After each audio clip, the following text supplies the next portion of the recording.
ആയിരം ആയിരം പൊൻവെള്ളി നാണ്യത്തിൻ മൂല്യം ക്ഷയിക്കും നിൻ വചന മുൻപിൽ. നിൻ തിരുവാതിലിൻ കട്ടിളയ്ക്കൽ കാതോർത്തിരിക്കും നിൻ വചനത്തിനായി. അമ്മ തൻ കുഞ്ഞിനെ പോറ്റുന്ന പോൽ എന്നെ ഉപരയായി പോറ്റുന്ന നൽപിതാവീ. നിൻ തിരുവാതിലിൻ കട്ടിളയ്ക്കൽ കാതോർത്തിരിക്കും നിൻ വചനത്തിനായി. അമ്മ തൻ കുഞ്ഞിനെ പോറ്റുന്ന പോൽ എന്നെ ഉപരിയായി പോറ്റുന്ന നൽപിതാവീ. നീതിയിൻ സൂര്യനാമൻ പിതാവി, നിന്റെ നീതിയിൽ നിൽക്കുവാൻ കൃപ തരണേ. നിൻ ദിവ്യ തേജസ്സിൻ മധ്യേ വസിച്ചെന്നെ തേജസ്സിൻ തേജസ്സായി മാറ്റിയിടണേ. നീതിയിൻ സൂര്യനാമൻ പിതാവി, നിന്റെ നീതിയിൽ നിൽക്കുവാൻ കൃപ തരണേ. നിൻ ദിവ്യ തേജസ്സിൻ മധ്യേ വസിച്ചെന്നെ തേജസ്സിൻ തേജസ്സായി മാറ്റിയിടണേ. ഗ്ലോറി. ഹല്ലേലൂയ. പ്രിയ സഹോദരങ്ങളെ,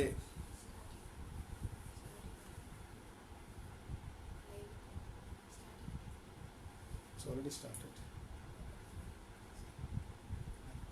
Oh Lord, we love you. Sorry സഹോദരങ്ങളെ. പ്രിയ സഹോദരങ്ങളെ, നമ്മുടെ ജീവിതത്തിലെ ഏറ്റവും വലിയ സമ്പത്താ നമ്മളിലെ ദൈവ സാന്നിധ്യം. ഹല്ലേലൂയ. നമ്മളിലെ ദൈവ സാന്നിധ്യം. ആ ദൈവ സാന്നിധ്യത്തെ കുറിച്ച് കർത്താവ് എൻ്റെ ഹൃദയത്തിൽ തന്നിരിക്കുന്ന ഒരു ചിന്ത എന്ന് പറയുന്നത്, അപഹരിക്കാൻ കഴിയാത്ത നമ്മിലെ ദിവ്യ സമ്പത്തേ, നിത്യനാം പിതാവിൻ്റെ തേജസ്സാകും സമ്പത്തേ, സ്വർഗീയ പിതാവിൻ്റെ സാന്നിധ്യമാം സമ്പത്തേ, അപഹരിക്കാൻ കഴിയാത്ത നമ്മിലെ ദിവ്യ സമ്പത്തേ. ഹല്ലേലൂയ. ബാക്കി എല്ലാ സമ്പത്തും അപഹരിച്ചു കൊണ്ടുപോകാൻ പറ്റും, പക്ഷേ ആ സ്വർഗീയ പിതാവിൻ്റെ സാന്നിധ്യം, ആ സമ്പത്ത്, ഹല്ലേലൂയ, അത് നമ്മളുടെ വെറും ഈ ലോകപ്രകാരമുള്ള FD അല്ല, അത് എറ്റേണൽ FDയാ. എറ്റേണൽ FDയാ, വെറും FD അല്ല, ഇൻക്രീസിങ് FDയാ ഒരു യഥാർത്ഥ ദൈവത്തിന്റെ ജീവിതത്തിൽ. ഹല്ലേലൂയ. അങ്ങനെയുള്ള ഒരു ദൈവസന്നിധിയിൽ എപ്പോഴും ലോകത്തിൽ പല ദുഃഖങ്ങളും പ്രയാസങ്ങളും ഒക്കെ ഉണ്ടാകും. കാരണം ഒരു ആത്മീയ വളർച്ചയിലാണെങ്കിൽ എപ്പോഴും അതിൻ്റെതായ സ്ട്രഗിൾ ഉണ്ടാകും. പക്ഷേ ആ സ്ട്രഗിളിൽ അവർ മുങ്ങിപ്പോകത്തില്ല. കാരണം അവരുടെ പുറകിലുള്ള മാനേജ്മെന്റ് ടീം എന്ന് പറയുന്നത് strongest management team in the universe. ആ strongest management team in the universe, ആ സ്ട്രോങ്ങസ്റ്റ് മാനേജ്മെന്റ് ടീം എന്ന് പറയുന്നത് ഗോഡ് ഹെഡ് ആണ്. Father, son and the holy spirit. ആ ഗോഡ് ഹെഡ് ആണ് ആ സ്ട്രോങ്ങസ്റ്റ് മാനേജ്മെന്റ് ടീം. ഹല്ലേലൂയ. അവർ വീണു പോകത്തില്ല. അവരെ കുറിച്ചാണ് ദൈവത്തിന്റെ വചനം പറയുന്നത്, അവർ ആശ്ചര്യത്ത് നട്ടിരിക്കുന്നതും തക്ക കാലത്ത് ഫലം കായ്ക്കുന്നു, ഇല വാടാത്തതുമായ. ഇല വാടുന്ന സാഹചര്യമൊക്കെയാണ്, പക്ഷെ ഇല വാടത്തില്ല. ഇല വാടാത്തതുമായ വൃക്ഷം പോലെ ഇരിക്കും. അവർ ചെയ്തതൊക്കെയും സാധിക്കും. കാരണം ഇത് അവരുടെ മിടുക്കല്ലെന്നേ, അവരുടെ പുറകിലുള്ള management team so powerful, so powerful. അതുകൊണ്ട് പ്രിയ സഹോദരങ്ങളെ, എന്നെ കേൾക്കുന്ന വ്യക്തിത്വങ്ങളെ, ഈ അന്ത്യകാലത്ത് നിങ്ങൾ പല പല ചലഞ്ചുകൾ, നിങ്ങളുടെ ജീവിതത്തിൽ ഇതുവരെ കണ്ടിട്ടില്ലാത്ത ചലഞ്ചുകൾ ഫേസ് ചെയ്യേണ്ടതായിട്ട് വരും. മനസ്സിലാക്കിക്കോ, നിങ്ങൾ വീഴത്തില്ല, നിങ്ങൾ വീഴത്തില്ല. ഹല്ലേലൂയ. നിങ്ങൾ ഇതുവരെ കണ്ടിട്ടില്ലാത്ത ചലഞ്ചുകളായിരിക്കും നിങ്ങൾ ഫേസ് ചെയ്യേണ്ടി വരുന്നത്, പക്ഷെ നിങ്ങൾ വീഴത്തില്ല. എങ്ങനെയാണെങ്കിൽ ദൈവത്തിന്റെ വചനപ്രകാരം നിങ്ങൾ ജീവിക്കുന്ന യേശു ക്രിസ്തുവിനെ അനുഗമിക്കുന്ന ഒരു വ്യക്തിയാണെങ്കിൽ നിങ്ങൾ വീഴത്തില്ല. ഹല്ലേലൂയ. നിങ്ങൾ വീഴണമെങ്കിൽ ഒറ്റ കണ്ടീഷനിൽ നിങ്ങൾക്ക് വീഴാൻ പറ്റും. ശ്രദ്ധിച്ചേ, ആദ്യം ക്രിസ്തു വീഴണം. ആ ഒരു കണ്ടീഷൻ നടക്കുമോ? ആ ഒരു കണ്ടീഷൻ നടക്കുമോ? നടക്കൂല. അപ്പൊ പിന്നെ നിങ്ങൾ വീഴത്തില്ല. ഹല്ലേലൂയ. അല്ലെങ്കിൽ പിന്നെ വേറെ കണ്ടീഷൻ ഉണ്ട്. അതിന്റെ വിഷയം എന്ന് വെച്ചിട്ടുണ്ടെങ്കിൽ കലപ്പയ്ക്ക് കൈവച്ച ശേഷം പുറകിലേക്ക് തിരിഞ്ഞു നോക്കുന്നവൻ വീഴും. പുറകിലേക്ക് നോക്കരുത്, ഇനി മുമ്പോട്ട്. കാരണം പുറകിൽ ഒന്നുമില്ല, പുറകിൽ സീറോയാ. പുറകിലേക്ക് പോയി യാതൊരു കാര്യമില്ല, മുമ്പോട്ട് പോയിട്ടേ കാര്യമുള്ളൂ. ഹല്ലേലൂയ. അപ്പോ പ്രിയ സഹോദരങ്ങളെ, ടേൺ ടുവേഴ്സ് ഇന്നർ ചർച്ച് എന്നുള്ള സന്ദേശത്തെ ഒരു പരമ്പര തന്നെ ദൈവം നമുക്ക് നൽകിക്കൊണ്ടിരിക്കുക. പുറത്തെ ദേവാലയങ്ങൾ അടച്ചപ്പോ സ്വർഗത്തിലെ ദൈവം നമ്മളോട് പറഞ്ഞു, ടേൺ ടുവേഴ്സ് ഇന്നർ ചർച്ച്. യഥാർത്ഥത്തിൽ ദേവാലയം നിന്റെ അകത്താണ്. നിങ്ങളുടെ മർത്തി ശരീരം ദൈവത്തിന്റെ ആലയമെന്ന് നിങ്ങൾ അറിയുന്നില്ലയോ എന്ന് പറഞ്ഞുകൊണ്ട് ദൈവം നമ്മൾ അതിലേക്ക് തിരിച്ചു. എനിക്ക് തോന്നുന്നു ഇപ്പോൾ അതിന്റെ നല്ലൊരു, എനിക്ക് തോന്നുന്നു 10-12 അല്ലെങ്കിൽ 10-15 സന്ദേശങ്ങൾ തന്നെ അതുമായിട്ട് പറഞ്ഞത് കഴിഞ്ഞു. ഇത് അതിന്റെ തുടർച്ചയായിട്ടാണ് നമ്മളിപ്പോൾ വരുന്നത്. ആ ടേൺ ടുവേഴ്സ് ഇന്നർ ചർച്ചില് ഇതാ നമ്മൾ ഇതൊരു യാത്രയാണ് എന്നും, ക്രിസ്തീയ ജീവിതം എന്ന് പറയുന്നത് ഒരു യാത്രയാണ് എന്നും, ലോകത്തിൽ നിന്ന് ഇതാ ആ ദൈവത്തിന്റെ ഹൃദയത്തിലേക്ക്, ദൈവരാജ്യത്തിലേക്കുള്ള ഒരു യാത്രയാണെന്നും, ക്രിസ്തു അത് നമ്മളവിടെ നയിക്കുന്നുവെന്നും, ക്രിസ്തുവാണ് അതിലേക്കുള്ള വാതിലും വഴിയും ഒക്കെ ഒന്നും നമ്മൾ മനസ്സിലാക്കിയുണ്ടായി. അപ്പോ പ്രിയ സഹോദരങ്ങളെ, ഇതുമായുള്ള ബന്ധത്തില് നാം മനസ്സിലാക്കിക്കൊണ്ടിരുന്ന വിഷയം എന്ന് പറയുന്നത്, എന്നാൽ ഇന്നത്തെ ജനത്തിന് അങ്ങോട്ടേക്ക് ചെല്ലാൻ പറ്റുന്നില്ല, അങ്ങോട്ടേക്ക് ആ ദൈവത്തിന്റെ പദ്ധതിയിലേക്ക് ചെല്ലുവാനായിട്ട് കഴിയുന്നില്ല. അപ്പോ അത് എന്തുവാണ് എന്ന് നമ്മൾ ചിന്തിച്ചുകൊണ്ടിരിക്കുകയാണ്. എന്തുകൊണ്ടാണ് പോകാൻ പറ്റാതെ? അപ്പൊ നമ്മൾ ഇന്ന് ടൈറ്റിലായിട്ട് ചിന്തിക്കുന്നത് foolish growth and profitable growth എന്നാണ് ഇന്നത്തെ ആ sub title. Foolish growth and profitable growth. The foolish growth that makes us zero and the profitable growth that makes us hero. Foolish growth നമ്മളെ അവസാനം സീറോ ആക്കി മാറ്റും. പ്രോഫിറ്റബിൾ ഗ്രോത്ത് നമ്മളെ അവസാനം hero ആക്കി മാറ്റും. അപ്പൊ നമ്മൾ ഏത് ഗ്രോത്തിലാണ് നിൽക്കുന്നതെന്നൊന്ന് ശ്രദ്ധിച്ചോളണം. ഏത് ഗ്രോത്തിലാണ് നിൽക്കുന്നത്? ഇനി ലോകത്തിലുള്ള ഗ്രോത്തുകൾ മുഴുവൻ ഫൂളിഷ് ഗ്രോത്താ. അതൊക്കെ സീറോ ആയി പോകാനായിട്ടിടയാവും. സീറോ. അതായത് ജസ്റ്റ് 1-2 നിഴലുകൾ ഞാൻ നിങ്ങളോട് പറയാം. നിഴലുകൾ. ഇന്നലെ ജീവിതത്തിൽ നടന്ന ഒരു സംഭവമാണ്. ഇന്നലെ ബൈബിൾ ക്ലാസ്സിന് തൊട്ട് മുമ്പ് ഞാൻ കേൾക്കുന്ന ഒരു കാര്യം എന്ന് പറയുന്നത്, ഞാനുമായിട്ട് ബന്ധപ്പെട്ടിട്ടുള്ള ഒരു സഹോദരൻ, ആ സഹോദരനെ ഒരു ഫോൺ വന്നു. ആ ഫോൺ വന്നിട്ട് ആ സഹോദരനോട് പറഞ്ഞു ഇമിഗ്രേഷനിലേക്ക് വരാൻ പറഞ്ഞു. അപ്പോ കസ്റ്റമർ ആയിരിക്കും എന്ന് ചിന്തിച്ചുകൊണ്ട് അവിടെയൊക്കെ ജോലിയുള്ളതാണ്. ഇമിഗ്രേഷനിലേക്ക് വന്നു. ഇമിഗ്രേഷനിലേക്ക് ചെന്ന ഉടനെ തന്നെ ആ വ്യക്തിയെ അവിടെ ലോക്ക് ചെയ്തു. ലോക്ക് ചെയ്തിട്ട് വിളിച്ചു പറഞ്ഞു പാസ്പോർട്ട് എത്തിക്കാൻ പറഞ്ഞതിന്. അങ്ങനെ പാസ്പോർട്ട് എത്തിക്കാൻ പറഞ്ഞ അവർ ബഹളം ഉണ്ടാക്കി. തുടർന്ന് സ്പോൺസർ പോയി പാസ്പോർട്ടോടെ എത്തിച്ചു.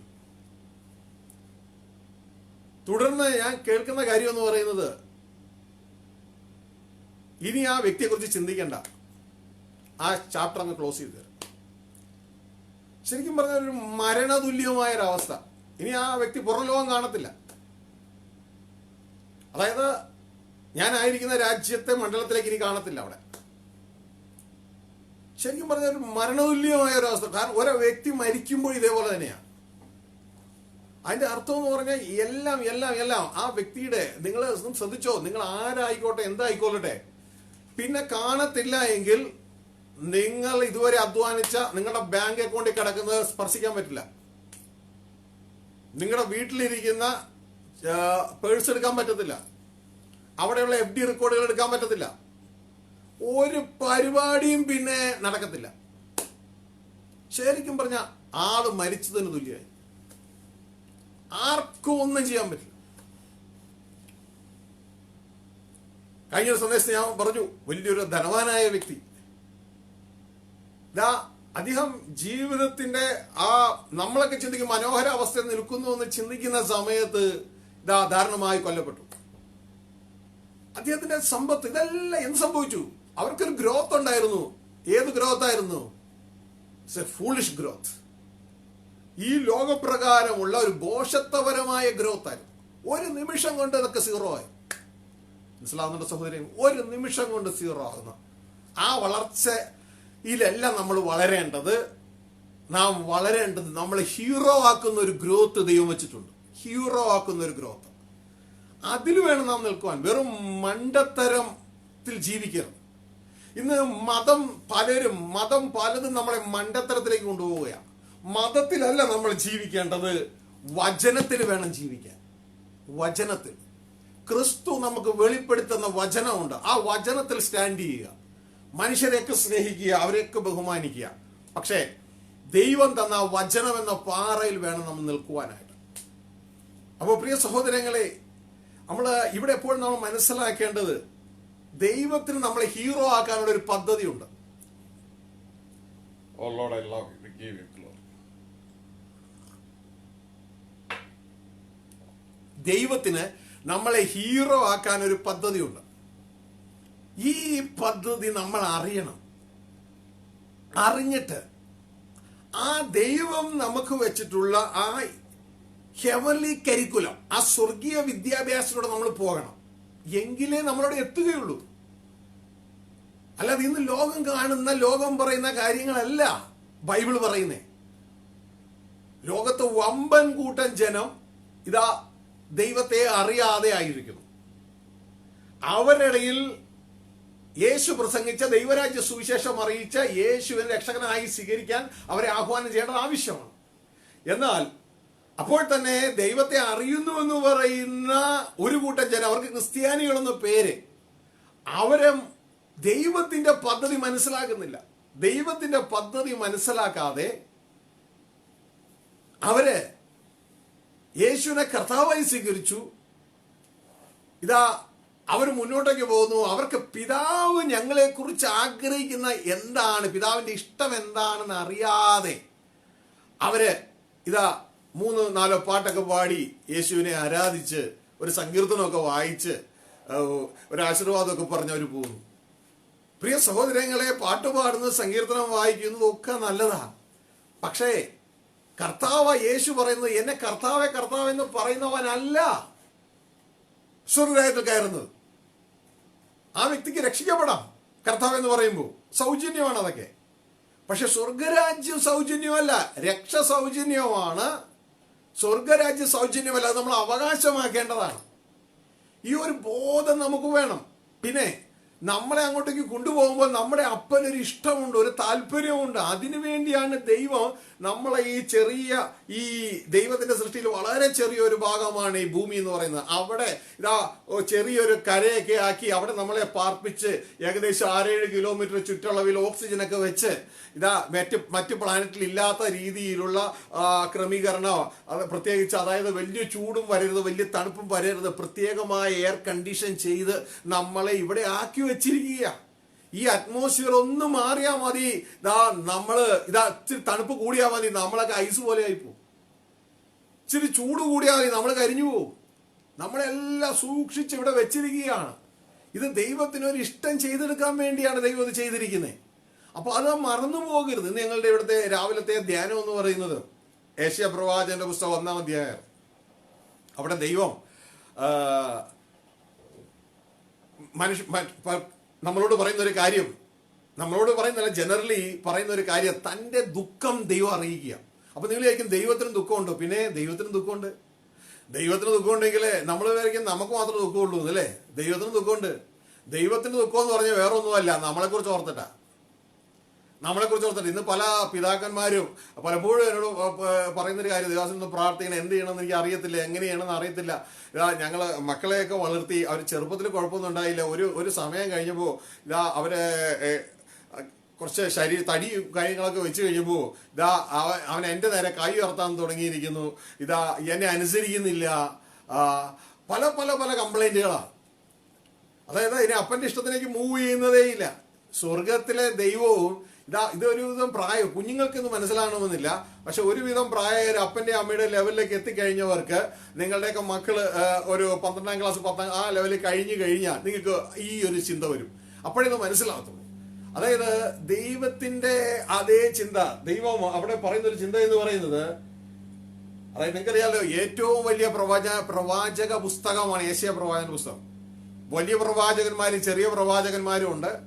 ആ വലിയ പ്രവാചകന്മാരിലെ ഏറ്റവും അതിന്റെ ആ പ്രവചനത്തിന്റെ വ്യാപ്തി അനുസരിച്ചാണ് വലുതും ചെറുതൊക്കെ അവർ പറഞ്ഞിരിക്കുന്നത്.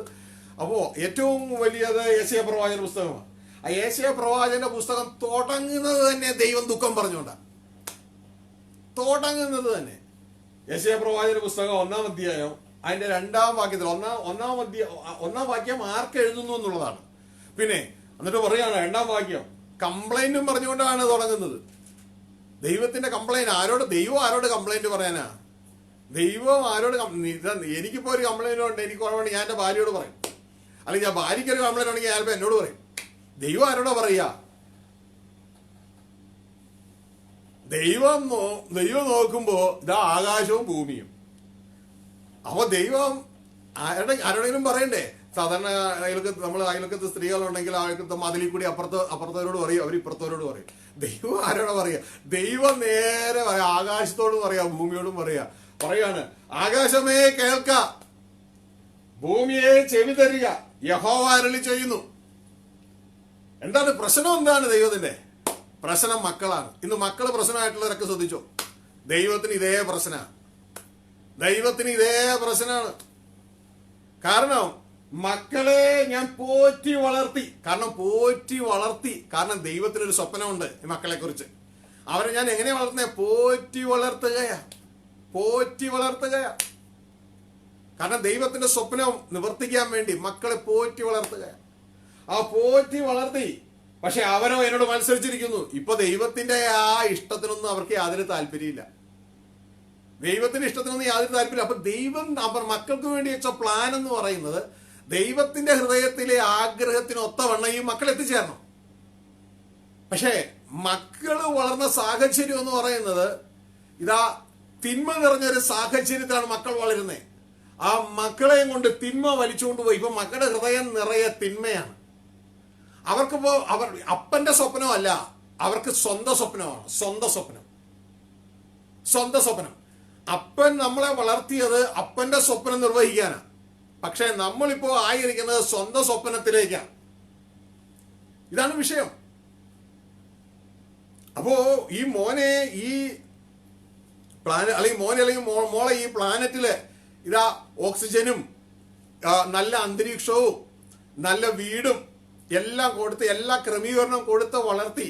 പക്ഷെ ഇപ്പോ സ്വർഗീയ പിതാവിന്റെ ഇഷ്ടം ചെയ്യാൻ വേണ്ടിയല്ല.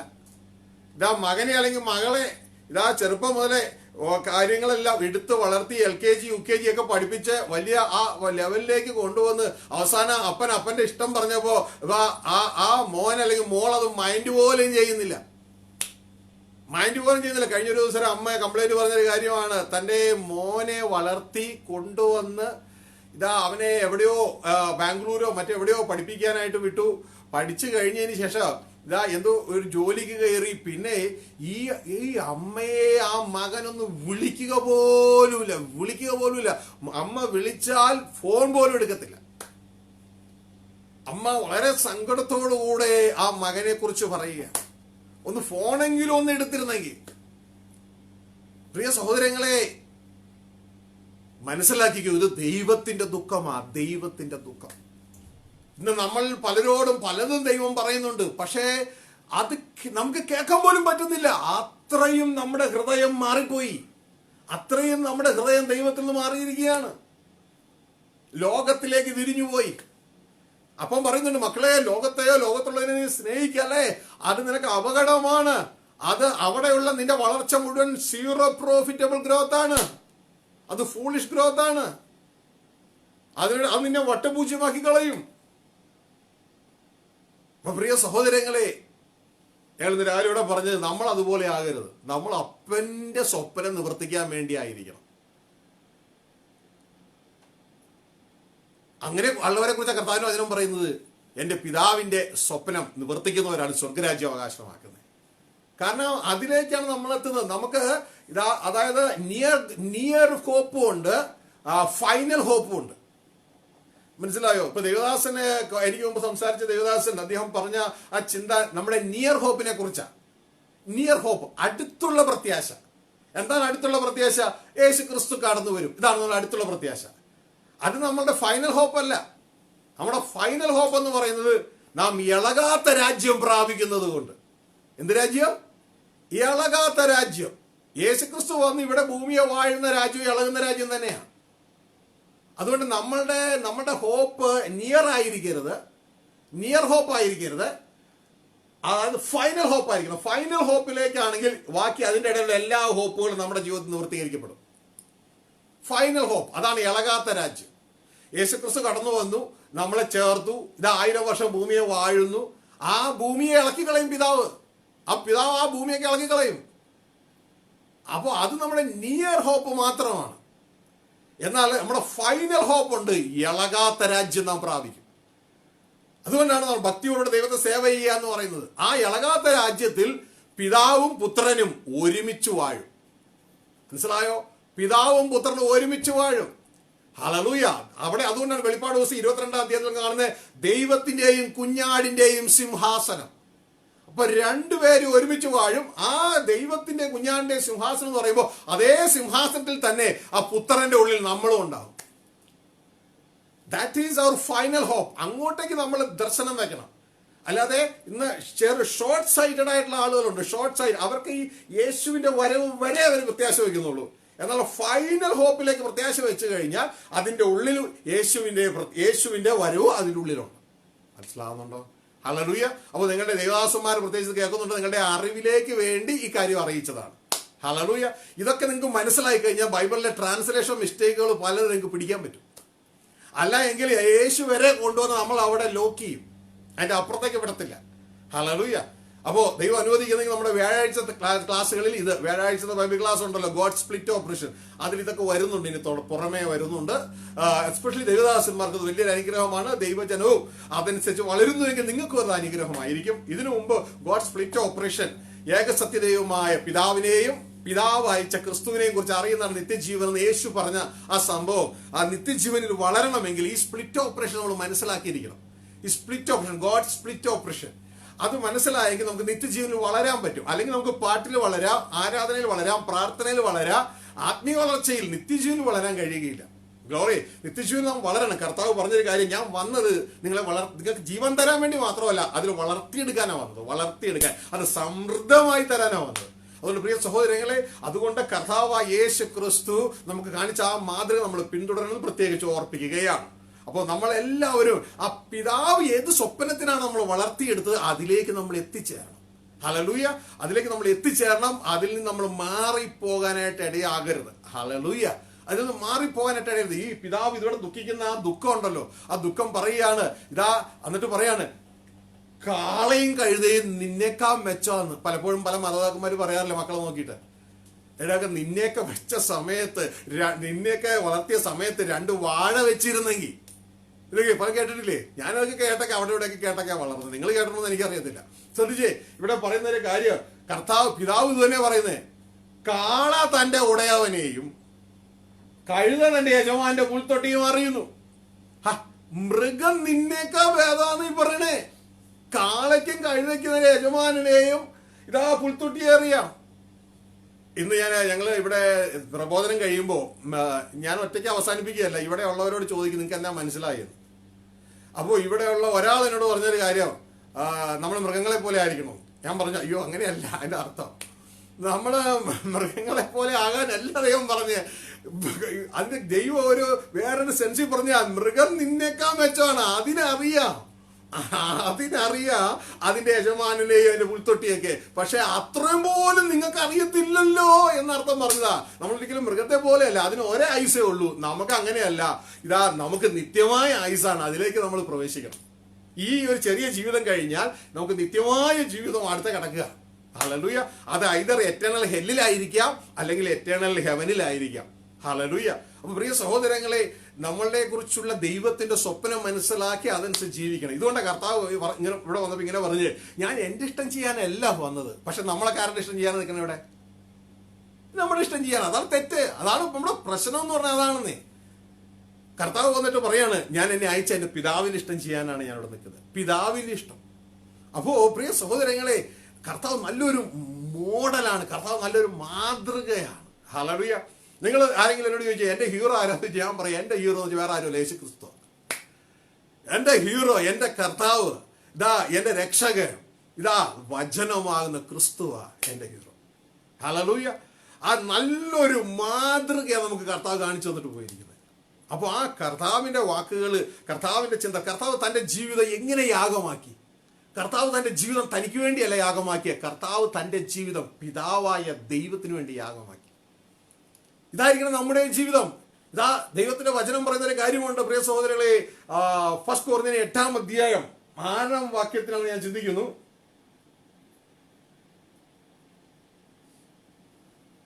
അവിടെ എഴുതിയിരിക്കുകയാണ്, പിതാവായ ഏക ദൈവമേ നമുക്കുള്ളൂ, അവൻ സകലത്തിനും കാരണഭൂതനും, നാം അവനായി ജീവിക്കേണ്ടതുമാകുന്നു. നാം പിതാവായ ദൈവത്തിന് വേണ്ടി ജീവിക്കേണ്ടതാകുന്നു. യേശു ആർക്ക് വേണ്ടിയാണ് ജീവിച്ചേ?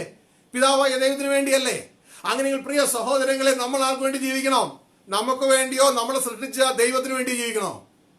ആർക്ക് വേണ്ടി ജീവിക്കണം? നമ്മളൊന്ന് ശോധന ചെയ്തേ. 10,000 10,000 പാട്ടൊക്കെ പാടുന്ന നല്ല കാര്യമാന്നേ. പക്ഷെ ആ പാട്ടൊക്കെ പാടുന്നതിന് മുമ്പ് ഒന്ന് ചിന്തിച്ചേ, ഞാൻ ആർക്ക് വേണ്ടിയാ ജീവിക്കണേ? അതോ ഞാൻ ദൈവത്തിന് വേണ്ടി ജീവിക്കാതെ ഞാൻ ചുമ്മാ പാട്ടുപാടി നടക്കുന്നവനാണെങ്കിൽ ഞാൻ വെറും മോസ്തുതി പറഞ്ഞ് കാര്യം നടത്തുന്ന വ്യക്തിയാണ്. അങ്ങനെ ആകരുത്. ദൈവം നമ്മുടെ ഹൃദയം അറിയുന്നു. ദൈവത്തിന് മോഹസ്തുതി ഒന്നും വേണ്ട. യഥാർത്ഥത്തിൽ ഹൃദയത്തിൽ സ്നേഹം, അകത്ത് അപ്പനുള്ള സ്നേഹത്തോടെ പപ്പാ എന്നൊരു വിളി കേൾക്കാനാണ് ദൈവം ആഗ്രഹിക്കുന്നത്. 10,000 പാട്ടിനേക്കാൾ ഹൃദയത്തിന്റെ ആഴത്തിൽ നിന്ന് ഇതാ അപ്പാ എന്ന് വിളിക്കാമോ? അത് കേൾക്കുമ്പോ ദൈവത്തിന്റെ ഹൃദയത്തിന് എന്തൊരു ആനന്ദമായിരിക്കും. ഹല്ലേലൂയ. അപ്പൊ പ്രിയ സഹോദരങ്ങളെ, കാപട്യമല്ല ദൈവം നമ്മൾ ഇന്ന് ആഗ്രഹിക്കുന്നത്, യാഥാർത്ഥ്യം ആഗ്രഹിക്കുന്നത്. നിങ്ങൾ പറയും ഞാൻ ഇങ്ങനെ കുറവുള്ള മനുഷ്യനാ. ഒരു കുഴപ്പമില്ലെന്നേ. ദൈവത്തിന് അറിയാം നമുക്ക് ധാരാളം കുറവുകളുണ്ടെന്ന്. ധാരാളം കുറവ്, അതുകൊണ്ടല്ലേ യേശുവിനെ തന്നേ. ധാരാളം കുറവുണ്ടെന്ന് ദൈവത്തിന് അറിയാം. ഇനി ആ കുറവ് ജീവിക്കാനല്ല, പകരം അകത്തലത്തിൽ അപ്പനോട് പറയണം, അപ്പാ എനിക്ക് അങ്ങയെ സ്നേഹിക്കണമെന്ന് വലിയ ആഗ്രഹം, പക്ഷെ എന്റെ ചിന്തകൾ അതിന് സമ്മതിക്കുന്നില്ല. എന്നെ ഒന്ന് സഹായിക്കണേ അപ്പാ, അങ്ങയെ ഒന്ന് സ്നേഹിക്കാൻ എന്നെ ഒന്ന് സഹായിക്കണേ അപ്പാ, ഒന്നൊന്ന് പറയാമോ? എന്തോ ഒരു സ്നേഹമാണെന്നറിയാമോ സ്വർഗീയ പിതാവിന്? കുഞ്ഞെ, നിന്റെ സകല ബലഹീനതയും ദൈവം ബലമാക്കി മാറ്റിത്തരും. നമ്മളെ ഏറ്റവും നല്ല ക്വാളിറ്റി എന്ന് പറയുന്നത് നമ്മൾ താഴുക, ദൈവസന്ധി താഴ്മ പ്രാപിക്കുക. നമ്മൾ ഒന്നും ആയിട്ടില്ല. നമ്മൾ ഇന്ന് ശ്വസിക്കുന്ന 1 ഔൺസ് ഓക്സിജൻ പോലും ദൈവം തന്നതാ. അതില്ല എങ്കിൽ നമുക്ക് നിൽക്കാൻ പറ്റില്ല. പ്രിയ സഹോദരങ്ങളെ, ആ ദൈവത്തിൽ ആശ്രയിക്കുക. കൊമ്പന്മാരൊക്കെ വീഴും. ഹൃദയത്തിൽ കൊമ്പ് കാണിച്ചാൽ വീഴുന്ന ഉറപ്പാ. പക്ഷേ കുഞ്ഞെ, നീ ഏതൊരു തീച്ചൂളയിലൂടെ കടന്നു പോയാലും നീ താഴ്മ ധരിക്കുന്ന വ്യക്തിയെങ്കിൽ കർത്താവ് നിന്നെ കോരിയെടുക്കും. കാരണം താഴ്മയുള്ളവർക്ക് അധികം കൃപ ലഭിക്കുവാനായിട്ടിടയാണ്. അപ്പൊ പ്രിയ സഹോദരങ്ങളെ, ഇന്ന് നമ്മൾ ഇവിടെ ആഴത്തിലേക്ക് കടന്നു പോകുമ്പോൾ ലോർഡ് ഐ ലവ് യു, ഒരല്പ സമയം കൂടി നമ്മുടെ മുൻപിലുള്ളൂ. ഉള്ള സമയം നമുക്ക് ദൈവത്തിൽ ആശ്രയിച്ച് ഇതാ നമ്മൾ കേട്ടല്ലോ, the foolish growth that makes us zero. ഈ ലോകപ്രകാരമുള്ള വളർച്ചകളൊക്കെ നമ്മളെ സീറോ ആക്കി അവസാനിപ്പിക്കും. എന്നാൽ the profitable growth that makes us hero, നമ്മളെ ഹീറോ ആക്കി മാറ്റും. അതായത് പിതാവിന്റെ സിംഹാസനത്തിൽ ക്രിസ്തു പിതാവിനോട് കൂടി ഇരിക്കുമ്പോൾ ആ ക്രിസ്തുവിൽ നമ്മളും ഉണ്ടാകും മരണമില്ലാത്തവരായി നിത്യം ദൈവത്തിന്റെ മക്കളായി ദൈവത്തിന്റെ കുടുംബത്തിൽ ആയിരിക്കുമ്പോൾ തന്നെ ദൈവത്തിന്റെ പ്രോപ്പർട്ടിയായ ഭൂമിയുടെ രാജാക്കന്മാരായി ക്രിസ്തുവിനോടുകൂടെ വാഴേണ്ടവരായി സ്വർഗത്തിൽ നമ്മളെ മാറ്റും. ഇതാണ് ദൈവത്തിന്റെ നമ്മളെ കുറിച്ചുള്ള ആഗ്രഹം. ഇതാ നമ്മളോട് പറയുന്നത്, എനിക്ക് നിന്നെ കുറിച്ച് ഒരു പദ്ധതിയുണ്ട്. അത് നിന്റെ നാശത്തിനല്ല, നിന്റെ നന്മയ്ക്കാണ്. അതിനാണ് നിന്നെ ഞാൻ എന്റെ കരിക്കുലത്തിൽ വളർത്തിയെടുക്കുന്നത്. പക്ഷെ നിന്നെ ഞാൻ എന്റെ കരിക്കുലത്തിൽ കൊണ്ടുവന്ന് കഴിയുമ്പോൾ ലോകം നിന്നെ വലിച്ചു കൊണ്ടുപോയി വേറൊരു സ്ഥലത്ത് കൊണ്ടാക്കും. No profit, the realm of no profit.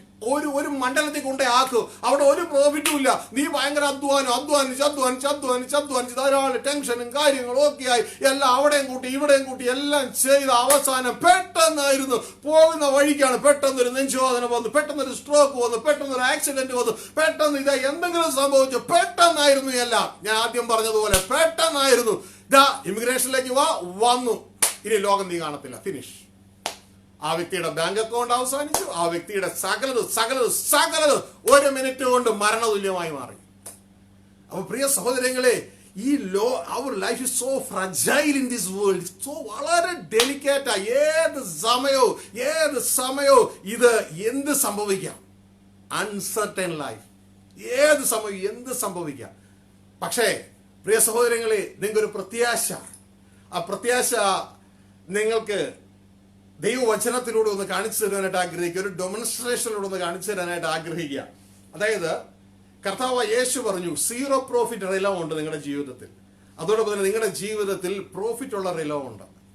വളരെ ഇതുവരെ ഒരു വ്യക്തിയും പറയാത്ത വളരെ ജ്ഞാനത്തിന്റെ ഒരു കലവറയാണ് ആ വാക്ക്. ജ്ഞാനത്തിന്റെ ഒരു കലവറ. ഹല്ലേലൂയ. ഇതാണ് യോഹന്നാൻ സുവിശേഷം 6:63. നമ്മളുടെ പല പുസ്തകങ്ങളിലും അത് പല സ്ഥലങ്ങളിലായിട്ട് രേഖപ്പെടുത്തിയിട്ടുണ്ട്. പലപ്പോഴും അതിനെ എക്സ്പ്ലെയിൻ ചെയ്തിട്ടുണ്ട്. OM പോലെയുള്ള ബുക്ക് ഷോപ്പുകൾ നിങ്ങൾക്ക് അത് ലഭ്യമാണ്. താല്പര്യമുള്ളവർക്ക് അവിടെ അന്വേഷിക്കാം. അല്ലെങ്കിൽ നമ്മുടെ വെബ്സൈറ്റിൽ അത് സൗജന്യമായി നിങ്ങൾക്ക് വായിക്കാം, ഡൗൺലോഡ് ചെയ്യാം. www.kingdommessages.com. ഓക്കെ, അത് ഇംഗ്ലീഷിലുണ്ട്, മലയാളത്തിലുണ്ട്, ചിലത് ഹിന്ദിയിലുണ്ട്. ഹിന്ദിയിൽ അത് അപ്ലോഡ് ചെയ്തുകൊണ്ടിരിക്കുന്നു. നിങ്ങൾക്ക് അത് താല്പര്യമുള്ളവർക്ക് അവിടെ അത് മനസ്സിലാക്കാവുന്നതാണ്. ഇവിടെ പറയുന്ന ഒരു കാര്യം എന്ന് പറയുന്നത് യോഹന്നാൻ 6:63, ജീവിപ്പിക്കുന്നത് ആത്മാവാകുന്നു, മാംസം ഒന്നിനും ഉപകരിക്കുന്നില്ല. ട്രാൻസ്ലേഷൻ തെറ്റ്. കഴിഞ്ഞൊരു ദിവസം നമ്മുടെ ഒരു മെസ്സേജിൽ എൻ്റെ താഴെ ആരും എഴുതിയിട്ടു, ബൈബിളിൽ തെറ്റുണ്ടാകുമോ? ബൈബിളിൽ തെറ്റില്ല സഹോദരങ്ങളെ, പക്ഷെ ട്രാൻസ്ലേഷനിൽ തെറ്റുണ്ട് കേട്ടോ. ട്രാൻസ്ലേഷനിലാണ് തെറ്റ്, ബൈബിളിലല്ല തെറ്റ്.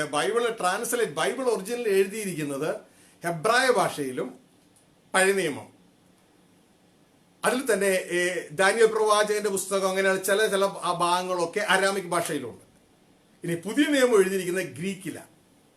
അതിലല്ല തെറ്റ്. അതിൽ നിന്ന് അനേക ട്രാൻസ്ലേഷനുകൾ അങ്ങോട്ടും ഇങ്ങോട്ടേക്ക് മാറിയിട്ടുണ്ട്. അവിടെയാണ് മനുഷ്യന്റെ കാഴ്ചപ്പാടിനനുസരിച്ച് തെറ്റുകൾ കടന്നു വന്നിരിക്കുന്നത്. അത് നമ്മൾ ശ്രദ്ധിച്ചോളാം. ആ തെറ്റുകൾ പിടിക്കണമെങ്കിൽ ഒറ്റ കാര്യമുള്ളൂ, നിങ്ങൾ ആത്മമണ്ഡലത്തിൽ ജീവിച്ചാൽ ഭൗതിക മണ്ഡലത്തിൽ അക്ഷരത്തിലുള്ള തെറ്റുകൾ സുഖമായിട്ട് പിടിക്കാൻ പറ്റും. അക്ഷരത്തിലുള്ള തെറ്റുകളെ സുഖമായിട്ട് പിടിക്കാം. എങ്ങനെ? ആത്മമണ്ഡലത്തിൽ ജീവിക്കണം. ആത്മമണ്ഡലത്തിലെ ആത്മാവ് പറഞ്ഞാണ് ഇതിൽ എഴുതി വെച്ചിരിക്കണേ. നിങ്ങൾ ജീവിക്കുന്ന ആത്മമണ്ഡലത്തിലാണെങ്കിൽ നിങ്ങളുടെ ആത്മാവ് പറയുന്നത് വേറെയും ബൈബിളിൽ എഴുതിയിരിക്കുന്നത് വേറെയും ആകുമ്പോൾ നിങ്ങൾക്ക് കൺഫ്യൂഷനായി. ഉടനെ അവിടെയാണ് നിങ്ങൾ എന്ത് ചെയ്യുന്നത്, ഇതിന്റെ മൂലഭാഷ പരിശോധിക്കാൻ പോകുന്നത്. അവിടെയാണ് പലരും ചിന്തിക്കുക എങ്ങനെയാണ് ഈ ട്രാൻസ്ലേഷൻ മിസ്റ്റേക്കുകൾ ഈ കർത്താനദാസന്മാർ കണ്ടുപിടിക്കുന്നത്. കാരണം അവർ ആത്മമണ്ഡലത്തിൽ ജീവിക്കുന്നവരായതുകൊണ്ടാണ് അങ്ങനെ കണ്ടുപിടിക്കുവാനായിട്ട് ദൈവം അവരെ സഹായിക്കുന്നത്. കാരണം ആത്മാവ് പറയുന്നത് ഒന്ന്, ബൈബിളിൽ എഴുതിയിരിക്കുന്നത്, അതായത് ട്രാൻസ്ലേഷൻ ചെയ്ത ബൈബിളിൽ എഴുതിയിരിക്കുന്നത് വേറൊന്ന്. അപ്പോഴാണ് ഇത് രണ്ടും രണ്ടായിട്ട് വരുമ്പോൾ ബൈബിളിൽ ഒരിക്കലും ബൈബിൾ ഒന്നിനെ എതിർക്കത്തില്ല. യേശു 34:16 പറയുന്നു, യഹോവയുടെ പുസ്തകത്തിൽ അന്വേഷിച്ച് വായിച്ചു നോക്കിൽ അതിൽ എന്ത് കാണാം? അതിലെല്ലാത്തിനും ഇണയെ കാണാം. ശത്രുവിനെ അല്ല, ഇണയെ കാണത്തുള്ളൂ. അപ്പൊ ശത്രുവിനെ കാണുന്നുവെങ്കിൽ അതിന്റെ അർത്ഥം എന്ന് പറയുന്നത് സംതിങ് റോങ് സംവെയർ എൽസ്. ഒന്നില്ലെങ്കിൽ ട്രാൻസ്ലേഷനിലായിരിക്കാം, അല്ലെങ്കിൽ സാഹചര്യവുമായിട്ടുള്ള ബന്ധത്തിൽ ഏതൊരു വിഷയമായിരിക്കാം. അപ്പൊ പ്രിയ സഹോദരങ്ങളെ, ഇപ്പൊ സബ്ജക്ട് അതല്ലാത്തതുകൊണ്ട് ഞാൻ ഒന്നങ്ങ് മാറിക്കോട്ടെ. ഇതാ ഇവിടെ പറയാണ്, ജീവിപ്പിക്കുന്ന ആത്മാവാകുന്നു, മാംസം ഒന്നിനും ഉപകരിക്കുന്നില്ല. അങ്ങനെയല്ല, മാംസം ഉപകരിക്കുന്നുണ്ട്. മാംസം ഉപയോഗിച്ചാണ് ഞാൻ സംസാരിക്കുന്നത്. ഇതാ അവിടെ എഴുതിയിരിക്കുന്നത് മാംസത്തിന് പ്രോഫിറ്റ് ഇല്ലെന്നാണ്. പ്രോഫിറ്റ്, ലാഭമില്ലെന്നാണ്. ഉപകരിക്കുന്നില്ലെന്നല്ല, ലാഭമില്ല. ഇനി ഞാൻ നിങ്ങളോട് സംസാരിച്ച വചനങ്ങൾ ആത്മാവും ജീവനുമാകുന്നു. ഇംഗ്ലീഷില് ഞാനത് വായിക്കാം, അപ്പൊ കുറച്ചുകൂടി ക്ലിയർ ആയി. ഞാനിപ്പോ വായിക്കുന്ന ASV ആണ്, അമേരിക്കൻ സ്റ്റാൻഡേർഡ് വെർഷൻ. അവിടെ എഴുതിയിരിക്കുന്നത്, it is the spirit that giveth life. ആത്മാവത്രേ ജീവനെ തരുന്നത്. മാംസം, ദ ഫ്ലഷ് പ്രോഫിറ്റ് നത്തിങ്. മാംസം ഒന്നിനും ഉപകരിക്കുന്നില്ലെന്നല്ല, മാംസ സൈഡിൽ ലാഭമില്ല. അപ്പോ അവിടെ ലാഭമില്ല, മാംസത്തിന്റെ സൈഡിൽ ലാഭമില്ല. ഇന്ന് നമ്മളെ എല്ലാം ഈ ലോക സിസ്റ്റം എവിടെ കൊണ്ടിട്ടെന്നറിയാമോ? ലോക സിസ്റ്റം ലാഭമില്ലാത്ത മാംസ സൈഡിൽ, ജഡ സൈഡിൽ നമ്മളെ വളർത്തുകയാണ്. ലാഭമില്ല അവിടെ മെയിൻ്റനൻസ് മാത്രമേ ഉള്ളൂ, ലാഭമില്ല. നമ്മുടെ ശരീരം മെയിൻ്റനൻസേ ഉള്ളൂ, ഇല്ലേ? ഇതിന് ഭക്ഷണം കൊടുക്കണം, ഇല്ലേ? ഇതാ നന്നായിട്ട് കുളിക്കുന്ന നല്ല സോപ്പ് അല്ലെങ്കിൽ ഷാമ്പൂ ഒക്കെ തേക്കണം, ഇല്ലേ? ഇതിന് മെയിൻ്റനൻസ് ഉണ്ട്. ഇത് മെയിൻ്റനൻസിന് ചെലവുണ്ട്. പക്ഷേ ഇതുകൊണ്ട് ഈ ഫ്രഷിന് പ്രോഫിറ്റ് ഇല്ല. ഇത് സെമിത്തേരി കൊണ്ടുപോകും, പ്രോഫിറ്റ് ഇല്ല. അപ്പൊ നമ്മളെല്ലാം ഇതേപോലെ ലാഭമില്ലാത്ത സൈഡിൽ ലോകം വളർത്തിക്കൊണ്ടിരിക്കുക, ലാഭമില്ല. ഇതാണ് കർത്താവ് യേശു പറഞ്ഞത്. ഞാൻ പറഞ്ഞത് വളരെ ജ്ഞാനസമ്പൂർണമായ ഒരു വാക്കാണത്. ജ്ഞാനസമ്പൂർണമായ ഒരു വാക്ക്. The flesh profit nothing, but the spirit gives life. ആത്മാവത്രേ ജീവനെ തരുന്നത്. അപ്പോ നമ്മളിൽ ഫ്ലഷ് പാർട്ടും ഉണ്ട്, സ്പിരിറ്റ് പാർട്ടും ഉണ്ട്. ഫ്ലഷ് പാർട്ടും ഉണ്ട്, സ്പിരിറ്റ് പാർട്ടും ഉണ്ട്. ഇവിടെ നാം മനസ്സിലാക്കേണ്ടത്, ദൈവത്തിന്റെ സ്ട്രാറ്റജിയില് നിങ്ങൾ ആ ഫ്ലഷ് പാർട്ട്, മനുഷ്യന് കൊടുത്ത സ്ട്രാറ്റജി, ദൈവത്തിന്റെ പദ്ധതി മനുഷ്യ ജീവിതത്തിൽ നടപ്പിലാകാൻ, നമ്മളെ ഒരാളെ ഒരു IAS കാരനാക്കണം ഇവിടുത്തെ ഗവൺമെന്റിന്. അതിനെ നടപ്പിലാക്കാൻ വേണ്ടി ഒരു സ്ട്രാറ്റജി കൊടുത്തിട്ടുണ്ട്. LKG UKG മുതൽ പഠിച്ച് കയറി ഡിഗ്രി കഴിഞ്ഞ് പിന്നെ IAS ട്രെയിനിങ്ങിന് കയറി ഇതൊക്കെ കഴിഞ്ഞ് ഇത് അവസാനം ആ കളക്ടർ ജയിച്ച കളക്ടറാ ഒരു സ്ട്രാറ്റജിയാണ് അല്ലേ? ഇതേപോലെ നമ്മളെ ദൈവത്തിന്റെ മക്കളായ ഭൂമിയുടെ ഭരണാധികാരികളാക്കാൻ ദൈവം കൊടുത്ത സ്ട്രാറ്റജിയാണ് ഉൽപ്പത്തി പുസ്തകം 28 വാക്യം. Heavenly curriculum. നമ്മൾ CBSE കേട്ടിട്ടുണ്ട് ഇല്ലേ? ബ്രിട്ടീഷ് കരിക്കുലം കേട്ടിട്ടുണ്ട്. ഹെവൻലി കരിക്കുലമാണ് ജെനസിസ് ചാപ്റ്റർ 1:28. ആ ഹെവൻലി കരിക്കുലത്തിൽ പറഞ്ഞ എന്തുവാ? 5 സ്റ്റെപ്പുകളാണ്. നമ്മള് സ്കൂളിൽ പഠിക്കുമ്പോ LKG UKG കഴിഞ്ഞ് പിന്നെ 1ാം ക്ലാസ് മുതൽ 10ാം ക്ലാസ് പിന്നെ +2 ഇതൊക്കെ പല സ്റ്റെപ്പുകളുണ്ട് അല്ലേ? പക്ഷേ ദൈവത്തിന്റെ കരിക്കുലത്തിൽ 5 സ്റ്റെപ്പുകളാണ്. 5 സ്റ്റെപ്പുകളിൽ അതിൽ 3 ഫ്ലഷ് ആണ്. 3 ഫ്ലഷ് ആണ്, 2 സ്പിരിറ്റ് ആണ്. ഇത് ശരിച്ച് മനസ്സിലാക്കിയാൽ നിങ്ങൾക്ക് കാര്യങ്ങളെ മനസ്സിലാവും.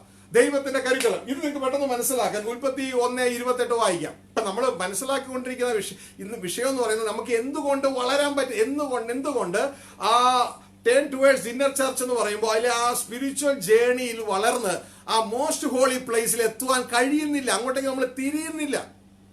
അതിന്റെ കാരണം നമ്മൾ നോൺ പ്രോഫിറ്റബിൾ സൈഡിൽ കുടുങ്ങിക്കിടക്കുകയാണ്. ജഡത്തിന്റെ സൈഡിൽ കുടുങ്ങിക്കിടക്കുകയാണ്. അവിടെ കുടുങ്ങിക്കിടന്നാൽ നമുക്ക് അകത്തേക്ക് പോകാൻ കഴിയുകയില്ല. നമ്മൾ അവിടെ അപ്പോഴും ഒരു ഭക്ത തന്നെയായിരിക്കും, പക്ഷെ കുടുങ്ങിക്കിടന്നാൽ അകത്തേക്ക് പോകാൻ പറ്റുന്നില്ല. പക്ഷെ ഓരോ സമയവും നമ്മളെ ജഡത്തിൽ കുടുക്കുവാനായിട്ട് കടന്നു വരുമ്പോൾ വേറൊരു കാര്യം മനസ്സിലാക്കിക്കൊള്ളുക, നമുക്ക് കൂടുതൽ അകത്തേക്ക് പോകാൻ പറ്റും. ഹലോ, കേട്ടില്ല. ഇന്ന് ശ്രദ്ധിച്ച് ധാരാളം ഞാൻ എൻ്റെ ജീവിതത്തിൽ അനുഭവിക്കുന്നതും എന്നോടൊപ്പം തന്നെ ആത്മീയ യാത്രയിൽ വളരുന്ന വ്യക്തികൾക്കും അവർക്ക് പറയാവുന്ന ഒരു കാര്യം, ചിന്തകളാൽ ഞങ്ങൾ ബലഹീനമാകപ്പെടുന്നു. ചിന്തകൾ ഞങ്ങളെ പിടിച്ചു വലിക്കുകയാ. ദൈവത്തെ സന്നിധിയിൽ ഇരിക്കുമ്പോൾ ഞങ്ങൾക്ക് കയറാൻ പറ്റാത്ത രീതിയിൽ, ആ ദൈവിക ചിന്തകൾ കിട്ടാൻ പറ്റാത്ത രീതിയിൽ ചിന്തകൾ പിടിച്ചു വലിക്കുകയാണ്. ശരിയാണ്, അവിടെ പോരാട്ടം വലിയതാണ്. കാരണം ദൈവത്തിന്റെ വചനം പറയുന്നത് ഇടുക്കോ അതിലൂടെ കടപ്പാൻ പാട്ടുപാടാനല്ല പറഞ്ഞത്, പോരാടാനാ പറഞ്ഞത്. ശരിയാണോ? ഞാൻ പറഞ്ഞല്ല, കർത്താവ് പറഞ്ഞേ അല്ലെ? പോരാട്ടം. അതിന്റെ അർത്ഥം അവിടെ പോരാടുകയാണ്. കാരണം ഈ പോരാട്ടം നടക്കുന്നത് പ്രിയ സഹോദരികളെ നിങ്ങളുടെ ചിന്തകളുടെ ഉള്ളിൽ, നിങ്ങളുടെ മനസ്സിലാണ്, നിങ്ങളുടെ ഹൃദയത്തിലാണ്, ചിന്തയിലാണ് പോരാട്ടം നടക്കുന്നത്. അപ്പോൾ ശ്രദ്ധിച്ചേ, ഈ പോരാട്ടത്തിൽ നിങ്ങൾക്ക് പരാജയപ്പെടാം. അതായത് നിങ്ങൾ ഭയങ്കര പ്രശ്നമാണ്. അതായത് ശ്രദ്ധിച്ചു കേട്ടെ, ഈ നമ്മുടെ ഹൃദയത്തിൽ ചിന്തകൾ ഇങ്ങനെ അലട്ടില്ലേ? ഇത് യഥാർത്ഥത്തിൽ എന്ത് സംഭവം എന്നറിയാമോ? നിങ്ങൾ അമ്പും വില്ലും കണ്ടിട്ടില്ലേ? ഈ അമ്പും വില്ലിലും നിങ്ങൾ ഒരു അമ്പെടുത്ത് ആ വില്ലിൽ വെച്ച് കുറച്ച് വലിച്ചു. ഇത് വിട്ടാൽ എന്തോരം പോവും? കുറച്ച് ദൂരം പോവുള്ളൂ അല്ലേ? കുറച്ചുകൂടി കൂടുതൽ വലിച്ചു വിട്ടാൽ എന്തോരം പോവും? കൂടുതൽ ദൂരം പോവും അല്ലേ? കുറച്ചുകൂടി കൂടുതൽ വലിച്ചു വിട്ടാൽ എന്തോരം പോവും? അതിലും കൂടുതൽ പോവും അല്ലേ?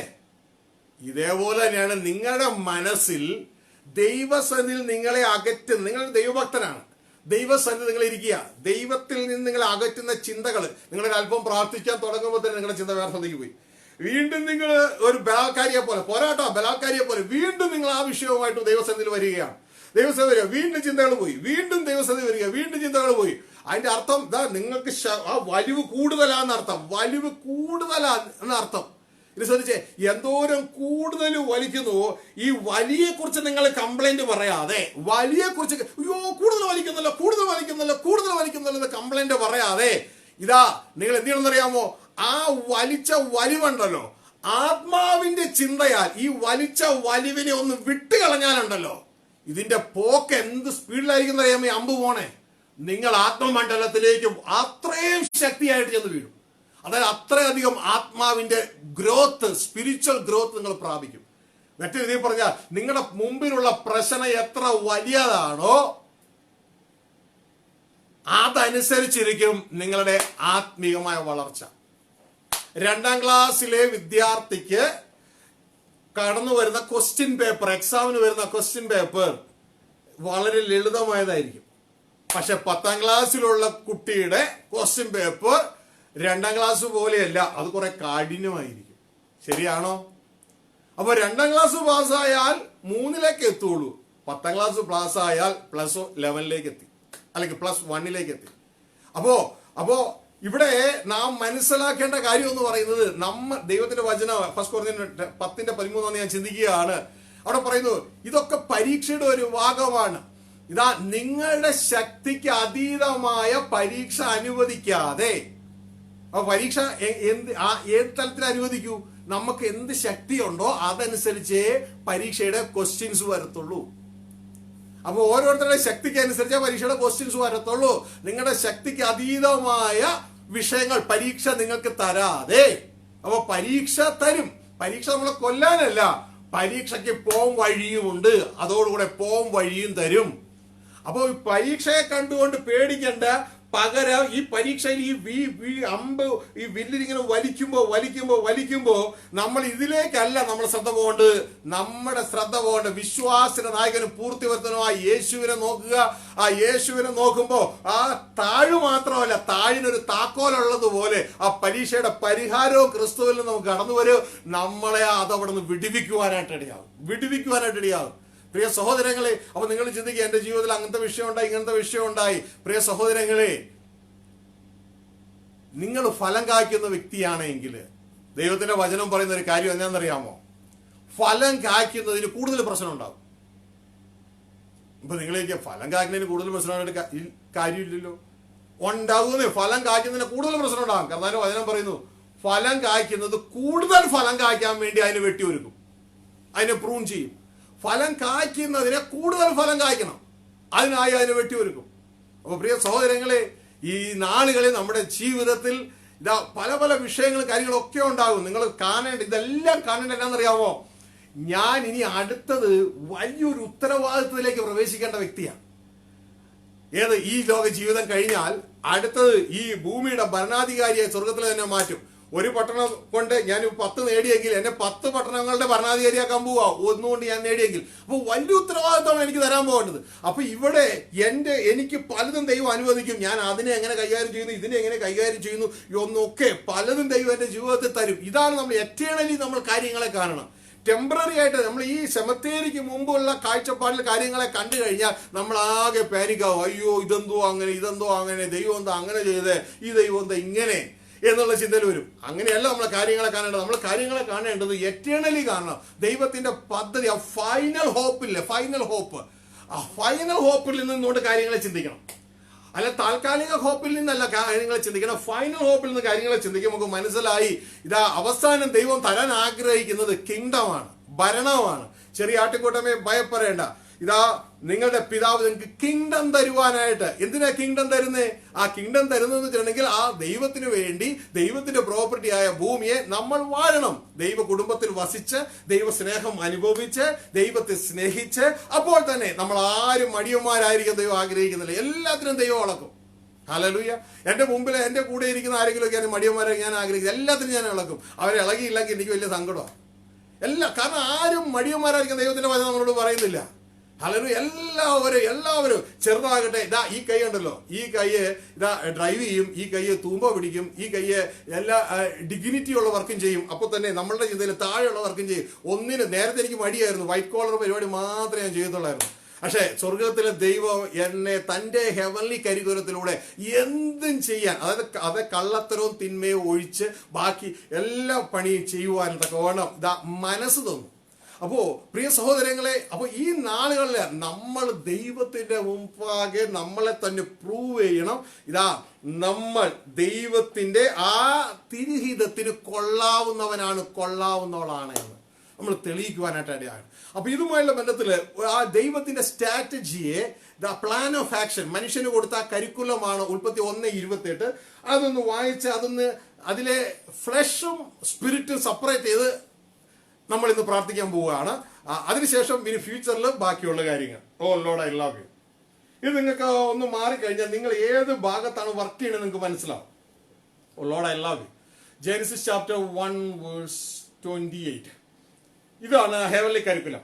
ദൈവം അവരെ അനുഗ്രഹിച്ചു, നിങ്ങൾ സന്താനപുഷ്ടിയുള്ളവരായി പെരുകി ഭൂമിയിൽ നിറഞ്ഞ് അതിനെ അടക്കി സമുദ്രത്തിലെ മത്സ്യത്തിന്റെ മേലും ആകാശത്തിലെ പർവ്വജാതിയുടെ മേലും സകല ഭൂചര ജന്തുവിന്റെ മേലും വാഴുവിൻ എന്ന് അവരോട് കൽപ്പിച്ചു. Lord I love U. അപ്പൊ സഹോദരങ്ങളെ, ഇപ്പൊ ദൈവം ഒരു കൽപ്പന കൊടുക്കുക, മനുഷ്യനെ അനുഗ്രഹിച്ച് കൽപ്പന കൊടുക്കുകയാണ്. ഇതിലെല്ലാം ഫുൾ പൊട്ടൻഷ്യൽ ഉണ്ട്, പവർ മുഴുവൻ ഇതിൻ്റെ ഉള്ളിലുണ്ട് ഈ സ്ട്രാറ്റജിയിൽ. അപ്പോ അതിന് 5 സ്റ്റെപ്പുകളുണ്ട് ആ അനുഗ്രഹത്തിന്. ഈ 5 സ്റ്റെപ്പുകൾ നമ്മളൊന്ന് ശരിക്കും പഠിക്കണം. ഇത് ആത്മീയ ജീവിതത്തിന്റെ ABCD ആണ്. ആത്മീയ ജീവിതത്തിന്റെ ABCD അറിയാൻ പാടില്ലാത്ത ഒരുവനോട് ഇംഗ്ലീഷ് എഴുതാൻ പറഞ്ഞു കഴിഞ്ഞാൽ എഴുതത്തില്ല. ഇതാണ് നമ്മുടെയും വിഷയം. ദൈവരാജ്യ സുവിശേഷം പറയുമ്പോൾ പലർക്കും മനസ്സിലാകാത്തതിന്റെ കാരണം, ഫ്ലഷ് സ്പിരിറ്റും ഒക്കെ സെപ്പറേറ്റ് ചെയ്യാൻ പറ്റാത്തതിന്റെ കാരണം, കർത്താവ് പറഞ്ഞ് ജഡത്താൽ ജനിച്ചത് ജഡമാണ്, ആത്മാവ് ജനിച്ചത് ആത്മാവാണെന്നൊക്കെ പറഞ്ഞ് ഈ വ്യക്തിക്ക് ഒരു കാര്യം മനസ്സിലാകുന്നില്ല. ഇതിന്റെയൊക്കെ കാരണം ABCD അറിയാത്തവന് ഇംഗ്ലീഷ് എഴുതാൻ പറ്റാത്തതുപോലെയാണ്. ഇതാ ആത്മീയ ജീവിതത്തിന്റെ ABCD ആണ് ഉൽപ്പത്തി 1:28. ഇതാണ് ഹെവൻലി കരിക്കുലം. അവിടുത്തെ സിലബസ് ആണിത്.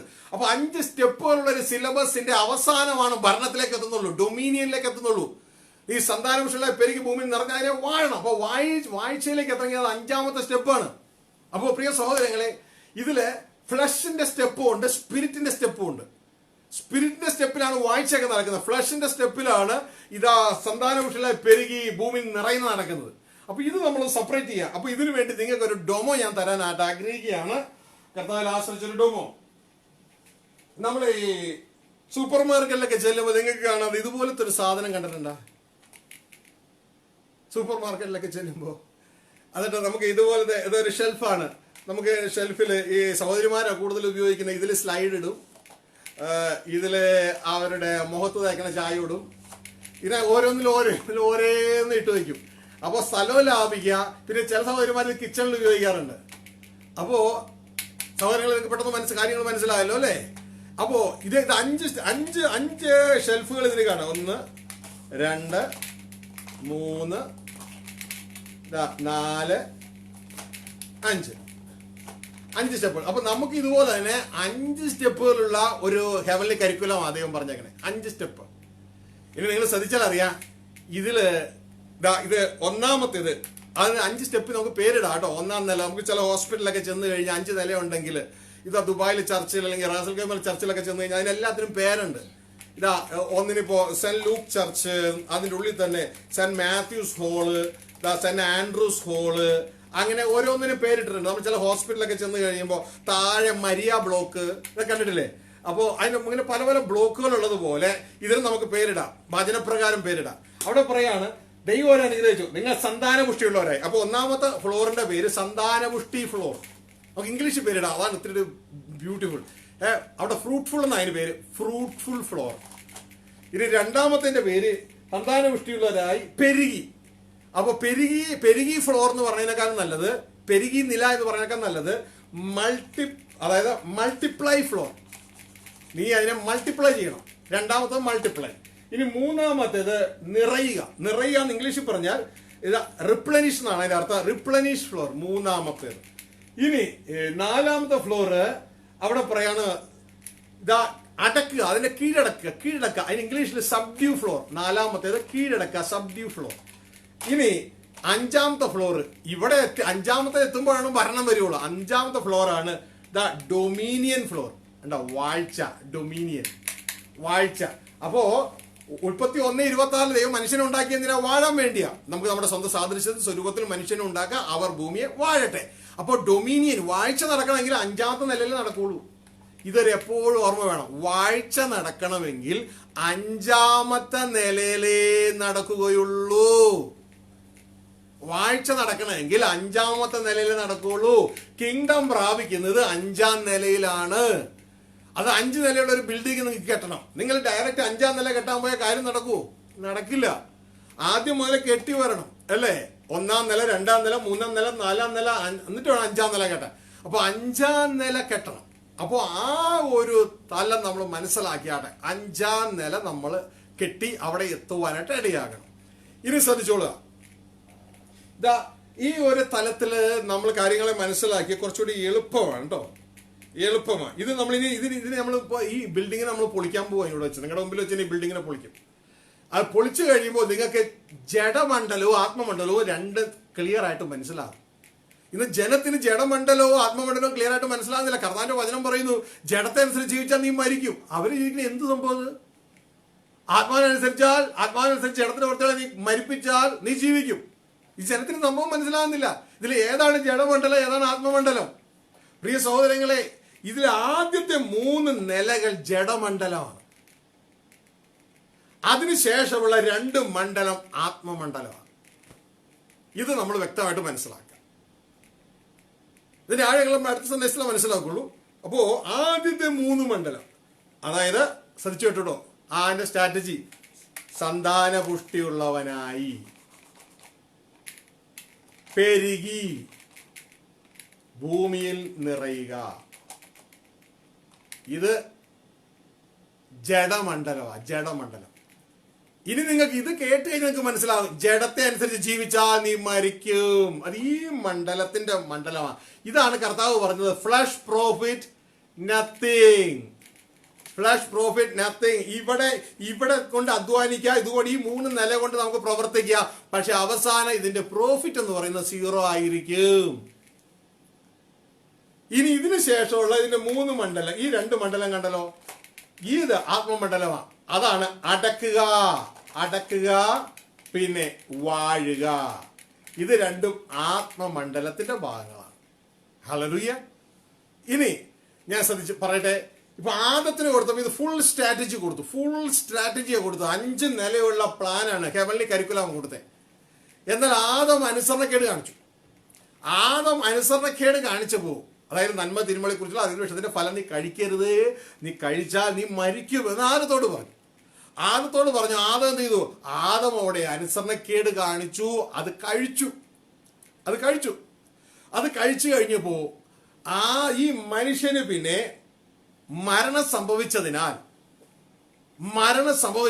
അവന്റെ ആത്മാവിന്റെ പാർട്ട് അവനിൽ നിന്ന് ഡെഡായി മാറി.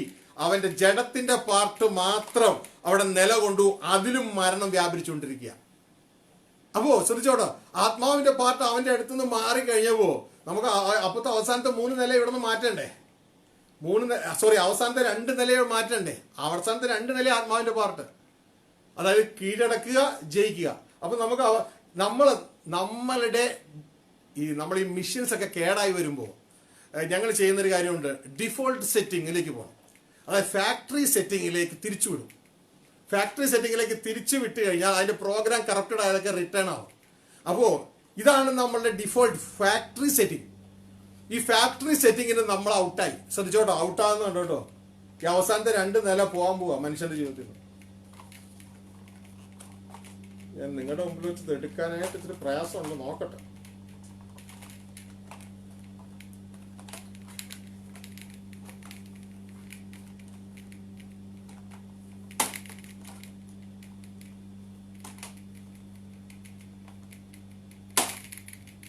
രക്ഷപ്പെട്ടു. ശ്രദ്ധിച്ചേ, ആത്മമണ്ഡലത്തിൽ മനുഷ്യൻ മരിച്ചു. ഇത് ജഡമണ്ഡലം, ഇത് ആത്മമണ്ഡലം. ആത്മമണ്ഡലത്തിൽ മനുഷ്യൻ മരിച്ചു. സബ്ഡ്യൂ ആൻഡ് ഡൊമീനിയൻ ഇന്ന് കേൾക്കുന്നതേയില്ല. ഒരു സുവിശേഷം കേൾക്കാൻ പറ്റത്തില്ല. സബ്ഡ്യൂ ആൻഡ് ഡൊമീനിയൻ അത് കിങ്ഡത്തിൽ കർത്താവ് യേശുവിന്റെ സുവിശേഷത്തിൽ മാത്രമേ കേൾക്കുള്ളൂ. ഇതങ്ങ് മാറി. ശ്രദ്ധിച്ച്, ഇതങ്ങ് മാറി. ഇനി മനുഷ്യൻ എന്ത് മാത്രമായി? മനുഷ്യൻ വെറും ജഡം മാത്രമായി. 3 നിലയേ ഉള്ളൂ. ഇന്നത്തെ ലോക ജീവിതത്തിലെ മനുഷ്യൻ ഈ 3 നിലകൾ മാത്രമേ ഉള്ളൂ, അപ്പുറത്തേക്കില്ല. ഇതാണ് നമ്മളെ 0 ആക്കുന്ന ലോകത്തിന്റെ സ്ട്രാറ്റജി. ഇത് മരണത്തിന്റെ കീഴിലാണ്. ഈ നിലകളെ ഉള്ളൂ. അപ്പോ ഇതുകൊണ്ടാണ് സ്വർഗത്തിലെ ദൈവം മനുഷ്യനെ ആദ്യം ജീവനുള്ള ദേഹി എന്ന് ഉൽപ്പത്തി 2:7 മനുഷ്യനെ കുറിച്ച് പറഞ്ഞ ദൈവം പിന്നെ അടുത്ത സ്റ്റേജിൽ ദൈവം വാക്കുമാറ്റി പറഞ്ഞു എന്ന് നമുക്ക് തോന്നും. ദൈവം വാക്കുമാറ്റിയതല്ല, അവന്റെ അവസ്ഥ കണ്ടിട്ട് ദൈവം പറയാണ്, ഇവൻ ജഡം തന്നെയല്ലയോ. ഉൽപ്പത്തി 2:7 ദൈവം പറഞ്ഞൊരു കാര്യം, ഇതാ മനുഷ്യൻ ജീവനുള്ള ദേഹിയായി തീർന്നു എന്നാ ദൈവം പറഞ്ഞേ. ഉൽപ്പത്തി 2:7 ഞാൻ വായിക്കാം. യഹോവയായി ദൈവം നിലത്തെ പൊടി കൊണ്ട് മനുഷ്യൻ നിർമ്മിച്ചിട്ട് അവന്റെ മൂക്കിൽ ജീവശ്വാസം ഊതി മനുഷ്യൻ ജീവനുള്ള ദേഹിയായി തീർന്നു. എന്നാൽ അത് 5 നിലയുള്ള സമയത്താ പറഞ്ഞേട്ടോ. പാപം ചെയ്ത ആത്മമണ്ഡലത്തിൽ മരണം സംഭവിച്ചു, ജഡമണ്ഡലത്തിലേക്ക് മരണം വ്യാപരിച്ചുകൊണ്ടിരിക്കുന്നു. ആത്മമണ്ഡലത്തിൽ അവൻ ഉറക്കാവസ്ഥയിലായി. ദൈവത്തിന്റെ ആത്മാവ് മനുഷ്യനെ വിട്ടു, തേജസ് വിട്ടുമാറി. ഇനി ദൈവം തന്റെ സ്റ്റേറ്റ്മെന്റ് മാറ്റി പറയുമ്പോൾ ജീവനുള്ള ദേഹി എന്നല്ല പറയുന്നത്. അതിന്റെ 6-ാം അധ്യായം ഇതാ ദൈവം അതിന്റെ 3-ാം വാക്യത്തിലേക്ക് കടന്നു. ദൈവം പറയുകയാണ്, അപ്പോൾ യഹോവ മനുഷ്യനിൽ എന്റെ ആത്മാവ് സദാകാലം വാദിച്ചുകൊണ്ടിരിക്കുകയില്ല, അവൻ ജഡം തന്നെയല്ലയോ. ശ്രദ്ധിച്ചേ, ജീവനുള്ള ദേഹി, ആത്മാവുള്ള ദേഹിയായ മനുഷ്യന്റെ എന്തൊക്കെ പോയി? ഇതാ ആത്മാവും ദേഹിയും, ആത്മമണ്ഡലം മരണത്തിന്റെ കീഴിൽ പോയി. ജഡമണ്ഡലം ഇതാ മരണത്തിലേക്ക് വന്നു, മരണത്തിലേക്ക് കയറിക്കൊണ്ടേയിരിക്കുന്നു. അപ്പൊ ഈ ഒരു തലത്തിലാണ് ഇന്ന് മനുഷ്യനായിരിക്കുന്നത്. ഈ ഒരു തലത്തിലാ ഇപ്പോ ദൈവവചനം പറയുന്നവൻ ജഡം തന്നെയല്ലയോ? ഹല്ലേലൂയ.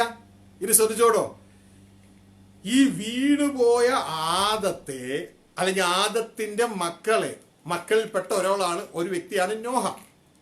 ഈ നോഹയെ ദൈവം ഇതേ അനുഗ്രഹം കൊണ്ട് തന്നെ അനുഗ്രഹിക്കുന്നുണ്ട്.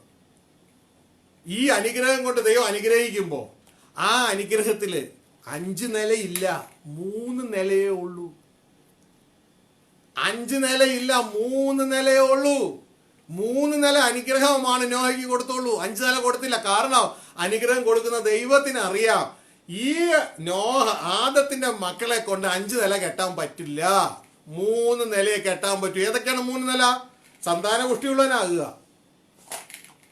പെരുകുക, ഭൂമിയിൽ നിറയുക. ഇതിന്റെ അപ്പുറം ഇവനെ കൊണ്ട് ഒന്നും പറ്റില്ല. കാരണം ഇവൻ ഇനി വാഴാൻ പറ്റില്ല. കാരണം ഇവനെ ഓൾറെഡി മരണം വാഴുകയാണ്.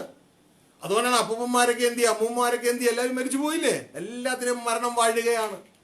അതുകൊണ്ട് 5 നില അനുഗ്രഹം ഇന്ന് മനുഷ്യന് ഇല്ല. മനുഷ്യൻ ഉള്ളത് 3 നില അനുഗ്രഹമേ ഉള്ളൂ. 3 നില അനുഗ്രഹം. അപ്പൊ ഇതേ അനുഗ്രഹം തന്നെ വെള്ളപ്പൊക്കത്തിന് ശേഷം ദൈവം, ആ ഫ്ലഡിന് ശേഷം ദൈവം നോഹയെ അനുഗ്രഹിച്ചു. ആ അനുഗ്രഹം ഉൽപ്പത്തി 9:1 നമുക്കത് വായിക്കുമ്പോൾ നമുക്ക് കാണാൻ പറ്റും, ഈ 2 നിലകൾ സബ്ഡ്യൂ ആൻഡ് ഡൊമിനിയൻ, അതവിടെ കാണില്ല. ശ്രദ്ധിച്ചോ, നമുക്കവിടെ വായിക്കാം. Lord I love U. ഉൽപ്പത്തി 9:9 ദൈവം നോഹയെയും അവന്റെ പുത്രന്മാരെ അനുഗ്രഹിച്ചു. അവരോട് അരുളിച്ചെന്നാൽ നിങ്ങൾ സന്താനപുഷ്ടിയുള്ളവരെ പെരുകി ഭൂമിയിൽ നിറയുവിൻ. അത്രേ ഉള്ളൂ. ശ്രദ്ധിച്ചേ, നിങ്ങൾ 1 നില സന്താനപുഷ്ടിയുള്ളവരായി, 2 പെരുകുക, 3 ഭൂമിയിൽ നിറയുക. 4 നില 5 നിലയില്ല, സബ്ഡ്യൂ ഇല്ല, ഡൊമിനിയനും ഇല്ല. കാരണം നിന്നെ ഓൾറെഡി മരണം സബ്ഡ്യൂ ചെയ്ത് കഴിഞ്ഞു, നിന്റെ മേൽ മരണം വാഴുകയാണ്. പിടുത്തം കിട്ടിയ മാനവരാശി, ഇതാണ് ആത്മീയ ജീവിതത്തിന്റെ ABCD. ആത്മീയ ജീവിതത്തിന്റെ ABCD ആണ്. ഈ ABCD പഠിച്ചാൽ ഇത് നോഹയുടെ ആ ജീവിതം ഇതാ ഒരു ഫ്ലഷ് തലത്തിൽ, അല്ലെങ്കിൽ ആദത്തിന്റെ മക്കളുടെ ജീവിതം ഒരു ജഡതലത്തിൽ മാത്രം ഒതുങ്ങി. ഇതുകൊണ്ടാണ് സർവജ്ഞാനിയായ ദൈവം മനുഷ്യനായി വന്നപ്പോൾ മനുഷ്യരോട് പറഞ്ഞത്, മക്കളെ, ഈ ഫ്ലഷ് ലൈഫ്, ഈ ജഡ ജീവിതം ഈസ് പ്രോഫിറ്റ് നത്തിങ്. ഇതില് യാതൊരു ലാഭവുമില്ല. മനസ്സിലായോ? പകരം നമ്മൾ എന്ത് ചെയ്യണം? ഇത് കൊണ്ട് ലാഭം ഉണ്ടാക്കണം. ഇതിന് യാതൊരു ലാഭവുമില്ല. ഇതുകൊണ്ട് എറ്റേണൽ ഹോപ്പിൽ, നിത്യമായ പ്രത്യാശയിൽ, ഫൈനൽ ഹോപ്പിലേക്ക് നീ ലാഭം ഉണ്ടാക്കണം. അതെങ്ങനെ സാധിക്കും? അതിനാണ് യേശു ക്രിസ്തുവിനെ സ്വർഗത്തിലെ ദൈവം ഭൂമിയിലേക്ക് അയച്ചിട്ട് വന്നത്. എന്തിനാണെന്നറിയാമോ? ഈ 3 നില കെട്ടാൻ വേണ്ടിയല്ല, സന്താനപുഷ്ടിയുള്ളവനായി പെരുകി ഭൂമിയിൽ നിറയാനല്ല. അങ്ങനെയെങ്കിൽ യേശു നമുക്ക് മാതൃക കാണിച്ചു തന്നെ. ഒരു കല്യാണം കഴിച്ച് കുട്ടികളായി ഭൂമിയിൽ നിറഞ്ഞ് യേശു കാണിച്ചില്ല. മനസ്സിലായോ? ഇത് ഇന്ന് നമുക്ക് സെക്കൻഡറിയോ, വേണമെങ്കിൽ ചെയ്താൽ മതി, വേണ്ടെങ്കിൽ വേണ്ട. ഇതുകൊണ്ടാണ് വിശുദ്ധ പൗലോസ് പോലും 1 കൊരിന്ത്യർ 7-ാം അധ്യായത്തിൽ പറഞ്ഞൊരു കാര്യം നിങ്ങൾ ഓർക്കുന്നുണ്ടോ? നിങ്ങൾ എന്നെ പോലെ വിവാഹം കഴിക്കാതിരുന്നാൽ നല്ലത്. ഞെട്ടിപ്പോരുത്. കാരണം അത് നിർബന്ധമില്ല, ദാറ്റ്സ് ഓപ്ഷൻ. എന്നിട്ട് പറയാണ്, നിങ്ങളെ കുടുക്കിടാൻ പറഞ്ഞൊന്നും അല്ല ഞാനിത്, നിങ്ങൾക്ക് കൂടുതൽ പ്രോഫിറ്റ് കിട്ടാൻ വേണ്ടി പറഞ്ഞതാണ്. ഓ, നല്ലൊരു ബിസിനസ്സുകാരനെ പോലെ പറയണേ, നിങ്ങളുടെ കൂടുതൽ പ്രതിഫലത്തിന് വേണ്ടി ഞാൻ നിങ്ങളോട് പറയുന്നേ. പിന്നെ കല്യാണം കഴിക്കാതിരിക്കാൻ വയ്യ, അങ്ങനെ കിടന്ന് എരിയുവാണെങ്കിൽ പോയി കല്യാണം കഴിച്ചു. ബൈബിളിലെ ഭാഷയും പറയുന്നേ. പക്ഷെ നിങ്ങൾ എന്നെ പോലെ ഇരുന്നാൽ നിങ്ങൾക്ക് കൂടുതൽ നല്ലത്. കാരണം വിവാഹം കഴിഞ്ഞവൾ ഭർത്താവിനെ എങ്ങനെ സന്തോഷിപ്പിക്കാമെന്ന് വെച്ചാൽ ഭർത്താവിനോട് ചിന്തിക്കുന്നു, വിവാഹം കഴിഞ്ഞവൻ ഭാര്യ എങ്ങനെ സന്തോഷിപ്പിക്കാന്ന് വെച്ചാൽ ഭാര്യയോട് ചിന്തിക്കുന്നു. പക്ഷെ നിങ്ങൾ എന്നെ പോലെ ഭർത്താൽ എപ്പോഴും കർത്താവിനെ കുറിച്ച് ചിന്തിക്കും. കർത്താവിനെ എങ്ങനെ പ്രസാദപരമായി ജീവിക്കാം എന്ന് ചിന്തിച്ച് കർത്താവിന്റെ പ്രവൃത്തിയിൽ വ്യാപൃതനായിരിക്കും. പിന്നെ വിവാഹം കഴിക്കുമ്പോൾ പോയി കഴിച്ചോ, പക്ഷെ നിങ്ങൾക്ക് ജഡത്തിൽ കഷ്ടത ഉണ്ടാവും. പറയേണ്ടതൊക്കെ അദ്ദേഹം പറഞ്ഞു തന്നു നമുക്ക്. ഹല്ലേലൂയ. എല്ലാം പ്രോഫിറ്റ് ഉദ്ദേശിച്ച്. അപ്പൊ പ്രിയ സഹോദരങ്ങളെ, ഇതാ നിങ്ങൾ ഇവിടെ കാര്യങ്ങൾ മനസ്സിലാക്കിയാട്ടെ. ഈ 3 നില ജഡം ഇവിടം കൊണ്ട് തീരും. Flesh profit nothing. പക്ഷേ യേശുവിനെ അയച്ചത് എന്തിനാണെന്നറിയാമോ? ഇനി വീണ്ടും 3 നില കെട്ടാൻ വേണ്ടി തുടങ്ങാനല്ല, കെട്ടാൻ പറ്റാത്ത അടുത്ത 2 നില കെട്ടണം. ഇതിനാ യേശുവിനെ അയച്ചേ. നമ്മൾ എന്താ ചെയ്തത്? യേശുവിനെ അയച്ചിട്ട് ഈ സംഭവം, ഈ ജഡം, അതായത് ഒരു പ്രോഫിറ്റും ഇല്ലാത്ത ഈ ജഡത്തിന് വേണ്ടി യേശുവിനെ ആരാധിക്കാൻ തുടങ്ങി. നമ്മുടെ പഴയ മനോഭാവമാണേ, വിഗ്രഹ മനോഭാവം. ഇതിനു വേണ്ടി ആരാധിച്ചാ കേട്ടും ഈ 3 മണ്ഡലം കിട്ടാൻ വേണ്ടിയാണ് യേശുവിന്റെ പുറകെ പോണേ. അയ്യോ, ദൈവം യേശുവിനെ അയച്ചത് ഇതിനു വേണ്ടിയല്ല. യേശുവിനെ അയച്ചത് കിങ്ഡം സ്ഥാപിച്ചെടുക്കാനാ, ഡൊമിനിയൻ സ്ഥാപിച്ചെടുക്കാനാ. അപ്പൊ കർത്താവ് പറഞ്ഞു, മക്കളെ, ആദ്യം ഇതല്ല നിങ്ങൾ അന്വേഷിക്കേണ്ടേ, എന്ത് തിന്നെ എന്ത് കുടിക്കും, ഇതല്ല അന്വേഷിക്കേണ്ടേ. ആദ്യം കിങ്ഡം അന്വേഷിക്കേ, അതോടുകൂടെ ഇത് നിങ്ങൾക്ക് കിട്ടും. ഞാൻ പറഞ്ഞതല്ല കേട്ടോ, എന്റെ ഹീറോ പറഞ്ഞതാ, എന്റെ കർത്താവ് പറഞ്ഞതാ. ശ്രേഷ്ഠകരമായ വാക്ക്. ഇന്നും മനുഷ്യർക്ക് മനസ്സിലായിട്ടില്ല ഇത്. മുമ്പേ നീ അന്വേഷിക്കേണ്ടത് 4-ാം നിലയും 5-ാം നിലയും കെട്ടുന്നതിനെ കുറിച്ച്. ദൈവരാജ്യം അന്വേഷിക്കുക, ഡൊമിനിയൻ അന്വേഷിക്കുക, അതോട് കൂടെ ഇത് നിനക്ക് കിട്ടും. ഇത് നിനക്ക് സെക്കൻഡറി ആണ്. ഇതാണ് പ്രൈമറി. ഇതാണ് ദൈവരാജ്യത്തിന്റെ സുവിശേഷം. പ്രിയ സഹോദരങ്ങളെ, ഇതാണ് ജഡമണ്ഡലം, ഇതാണ് ആത്മമണ്ഡലം. ആദ്യത്തെ 3 നില ജഡമണ്ഡലം മാത്രമാണ്. തുടർന്നുള്ള ഈ 2 നിലകളാണ് ആത്മമണ്ഡലം. സന്താനപുഷ്ടിയുള്ളവനായി പെരുകി ഭൂമിയിൽ നിറയുക. എവിടെ? ആത്മമണ്ഡലത്തിലല്ല, ജഡമണ്ഡലത്തിൽ. എന്നാൽ സബ്ഡ്യൂ ആൻഡ് ഡൊമിനിയൻ, കീഴടക്കുക, വാഴുക, ഇത് ആത്മമണ്ഡലമാണ്. ഇത് ജഡത്തിന് ചെയ്യാൻ പറ്റില്ല. ഇതുകൊണ്ടാണ് യേശു ക്രിസ്തു വന്നപ്പോ ദൈവത്തിന്റെ വചനം പറയുന്നത് സന്താനപുഷ്ടികളായി പെരുകി ഭൂമിയിൽ നിറയാനല്ല പറഞ്ഞത്. പകരം യേശു പറയാണ്, സബ്ഡ്യൂ, ജയിക്കുന്നവൻ ഇത് അവകാശമാക്കും, അവൻ എന്നോടുകൂടെ വാഴും. ഡൊമിനിയൻ. വെളിപ്പാട് പുസ്തകം 2-ാം അധ്യായം 3-ാം അധ്യായം നിങ്ങൾ വായിച്ചു നോക്ക്. നിങ്ങൾ അവിടെ കാണുന്ന സന്താനപുഷ്ടികളെ പെരുകാനല്ല, ഈ അവസാനത്തെ 4-ാം നിലയോ 5-ാം നിലയോ, ഹെവൻലി കരിക്കുലത്തിന്റെ 4-ാം നിലയോ 5-ാം നിലയുമാണ് യേശു ഇവിടെ അവതരിപ്പിച്ചത്. നിങ്ങൾ ദൈവവചനം ബൈബിൾ പഠിക്കുന്ന വ്യക്തികളല്ലേ? ഹെവൻലി കരിക്കുലത്തിന്റെ 4-ാം നിലയോ 5-ാം നില. ഏതെന്താണ് 4-ാം നില? ജയമാണ് 4-ാം നില, ഭരണമാണ്, വാഴുകയാണ് 5-ാം നില. ഇതുകൊണ്ടാണ് കർത്താവ് പറയുന്നത്, ജയിക്കുന്നവൻ ഇത് അവകാശമാക്കും, അവൻ വാഴും. ഇതല്ലേ ബൈബിളിലെ സന്ദേശം? ഇതാണോ നമ്മൾ പ്രസംഗിക്കുന്നത്? ഇതാണോ നമ്മൾ കേൾക്കുന്നത്? നമ്മൾ കേൾക്കുന്നത് എന്താണ്? ഇതാണ് നമ്മൾ കേൾക്കുന്നത്, അന്നവസ്ത്രാദി സർവ നന്മകൾ.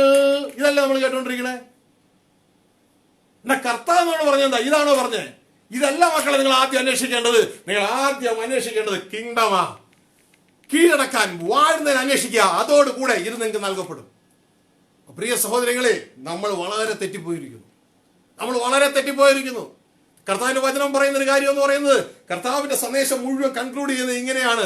ദൈവത്തിന്റെ വചനം പറയുന്നു, നിങ്ങൾ ജയിച്ചാൽ, ആര് ജയിച്ചതുപോലെ? ഞാൻ ജയിച്ചതുപോലെ നിങ്ങൾ ജയിച്ചാൽ, അതാണ് 4-ാം നില. ഇതാ സദൻ സബ്ഡ്യൂ എന്ന് പറയുന്നത്, അടക്കുക, എങ്കിൽ നിങ്ങൾ എന്നോട് കൂടെ വാഴും. ഇതാണ് 5-ാം നില. ഇതിന്റെ പേരാണ് ഡൊമിനിയൻ. ഒരു 2 വചനം വായിച്ച് നമുക്ക് പ്രാർത്ഥിച്ച് അവസാനിപ്പിക്കാം. നിങ്ങൾ ഈ ആഴ്ച മുഴുവൻ ചിന്തയായിരിക്കട്ടെ. അടുത്ത ആഴ്ചയിൽ നമുക്ക് ഇതിന്റെ ആഴങ്ങളിലേക്ക് വീണ്ടും കടന്നു പോകാം. ഇതാ വെളിപ്പാട് പുസ്തകം 3-ാം അധ്യായം അതിന്റെ 21-ാം വാക്യത്തിൽ ലവോദിക്യ സഭയോട് പറയുന്ന ദൂത് കൺക്ലൂഡ് ചെയ്യുന്നത് ഇങ്ങനെയാണ്. കർത്താവ് പ്രസംഗം വേറെ ആരുമല്ല, പാസ്റ്റർ ചാക്കോയോ അല്ല, പാസ്റ്റർ അന്തപ്പനോ അല്ല, കർത്താവ് യേശുവാ. ശ്രദ്ധിച്ചു കേൾക്കുക. ജയിക്കുന്നവന്, അതായത് 4-ാം നില കെട്ടുന്നവന്, എന്നോടുകൂടെ എന്റെ സിംഹാസനത്തിൽ ഇരുപ്പാൻ വരം നൽകും.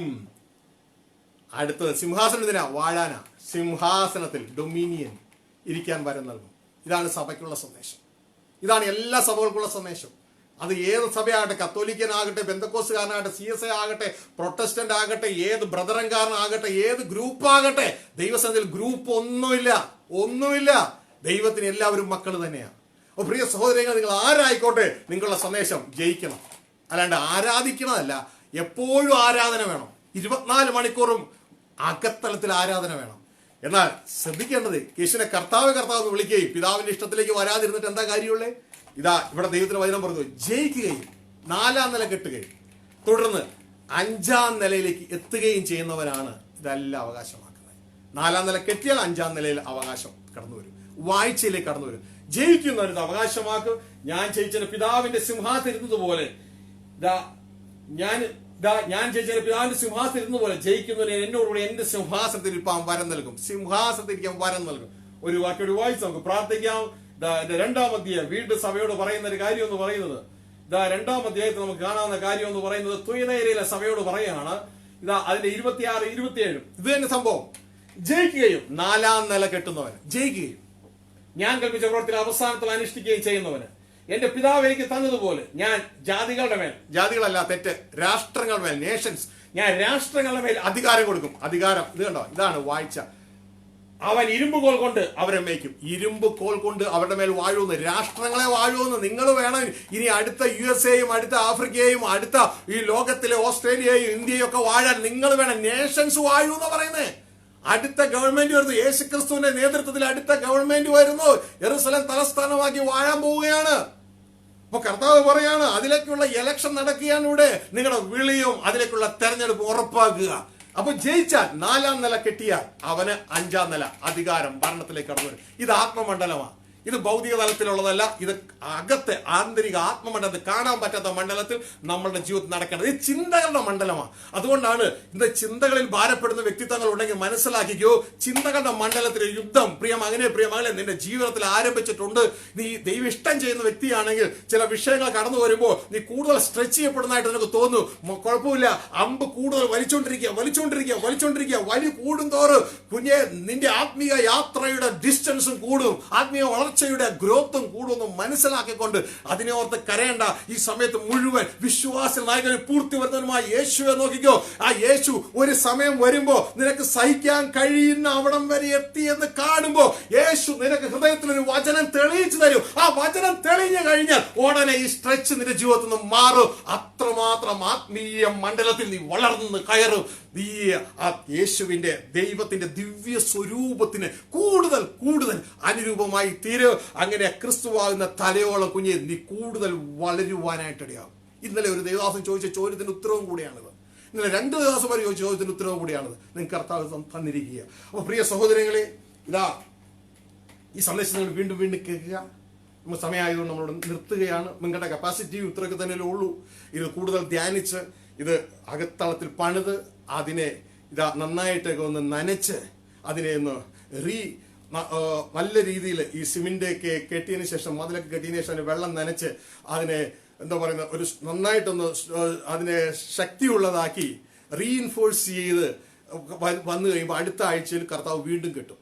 ഇനി കൂടുതൽ ഇതിനെക്കുറിച്ച് അറിയാൻ നിങ്ങൾക്ക് താല്പര്യമുണ്ടെങ്കിൽ നമ്മുടെ വെബ്സൈറ്റ് ഉണ്ട്. ലോകം കാണാത്തതും കേൾക്കാത്തതുമായ ധാരാളം സന്ദേശങ്ങൾ ദൈവരാജ്യത്തെക്കുറിച്ച് അതിനുള്ളിലുണ്ട്.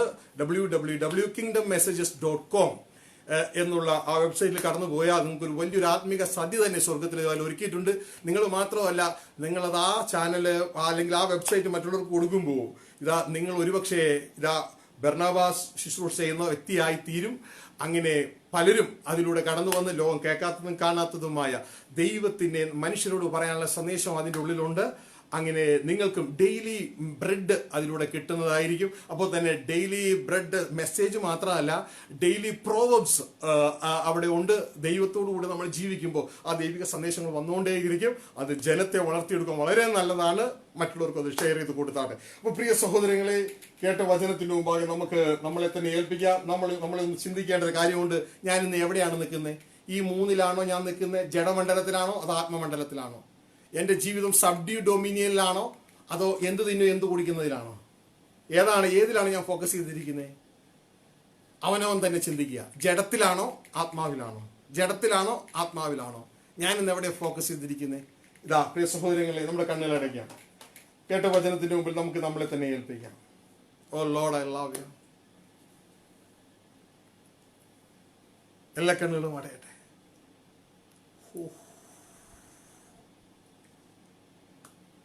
Daddy, I thank you.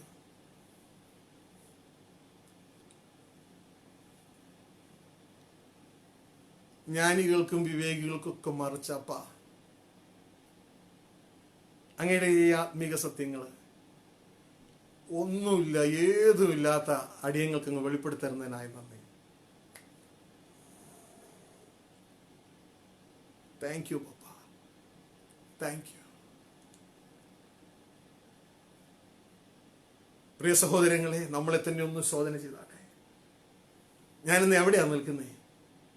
ആദ്യത്തെ 3 നിലകൾ കെട്ടുന്ന പദ്ധതിയിൽ മാത്രം ഒതുങ്ങിപ്പോയോ? ലോകം എന്നോട് ഒതുക്കിക്കളഞ്ഞോ? അത് സീറോ പ്രോഫിറ്റ് മണ്ഡലമാണ്. യേശു പറഞ്ഞു ഫ്ലഷ് പ്രോഫിറ്റ് നത്തിങ്. എന്നാൽ അതിന്റെ മുകളിൽ 3, 4, 5 അത് ആത്മമണ്ഡലമാണ്.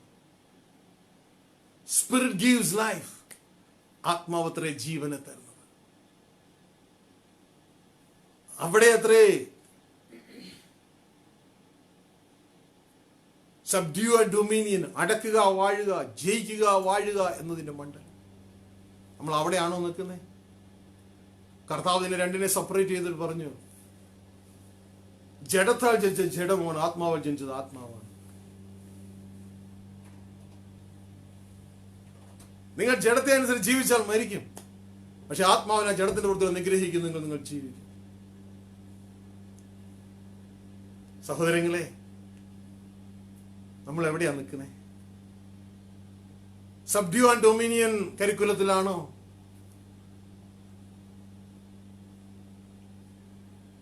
അതോ ആദ്യത്തെ സന്താനപുഷ്ടികളായ പെരുകി ഭൂമിയിൽ നിറയുന്ന കരിക്കുലത്തിൽ മാത്രമാണോ? എന്തു തന്നെ എന്തു കുടിക്കും എന്നുള്ളത് മാത്രം അന്വേഷിക്കുന്ന കരിക്കുലത്തിലാണോ? അതോ ദൈവിഷ്ടം ചെയ്യുന്ന കരിക്കുലത്തിലാണോ? നമ്മളെ തന്നെ ശോധന ചെയ്താട്ടെ. ഒരുപക്ഷെ പലരും പറയുന്നുണ്ട്, ഞാൻ ആദ്യത്തെ 3 നില മാത്രം കെട്ടുന്ന കരിക്കുലത്തില. എന്റെ പ്രാർത്ഥനയുണ്ട്, ആദ്യത്തെ 3 നില കെട്ടാൻ മാത്രമുള്ള പ്രാർത്ഥനയാ. എന്റെ പാട്ടുണ്ട്, അന്നവസ്ത്രാദി സർവ്വ നന്മകൾക്കുമായുള്ള പാട്ടാണ്. എങ്കിലും കുഞ്ഞെ, അറിവില്ലാത്ത കാലത്ത് അതിൽ ഒതുങ്ങിപ്പോയി. കർത്താവ് നമ്മളോട് എല്ലാം ക്ഷമിക്കും. കർത്താവ് പറഞ്ഞു, ഇനിയും എന്തു തിന്നും, എന്തു കുടിക്കും, എന്തെടുക്കും എന്നല്ല, മുമ്പേ ദൈവരാജ്യം അന്വേഷിക്കാൻ, ഡൊമീനിയൻ അന്വേഷിപ്പിക്കുക. ദൈവത്തിന് വേണ്ടി നീ ഭൂമിയെ വാഴണം, അത് നീ അന്വേഷിക്കേ. പക്ഷെ നിനക്കതിൽ എത്തണമെങ്കിൽ നീ ആദ്യം സബ്ഡ്യൂ, കീഴടക്കണം, ജയിക്കണം. ജയിക്കുന്നവൻ നീ 4ാം നില കെട്ടണം, എങ്കിലും നിനക്ക് 5ാം നിലയിൽ എത്താൻ പറ്റൂ. അതിന് എനിക്ക് എങ്ങനെ പറ്റും? അതിനല്ലേ കുഞ്ഞെ പിതാവ് എന്നെ അയച്ചത്. യേശു പറയുന്ന അതിനല്ലേ പിതാവ് എന്നെ അയച്ചത്. ഞാനാണ് അതിലേക്കുള്ള വഴി, ഞാനാണ് അതിലേക്കുള്ള വാതിൽ. ഞാനല്ലാതെ വേറൊരു വാതിൽ നിനക്കില്ല.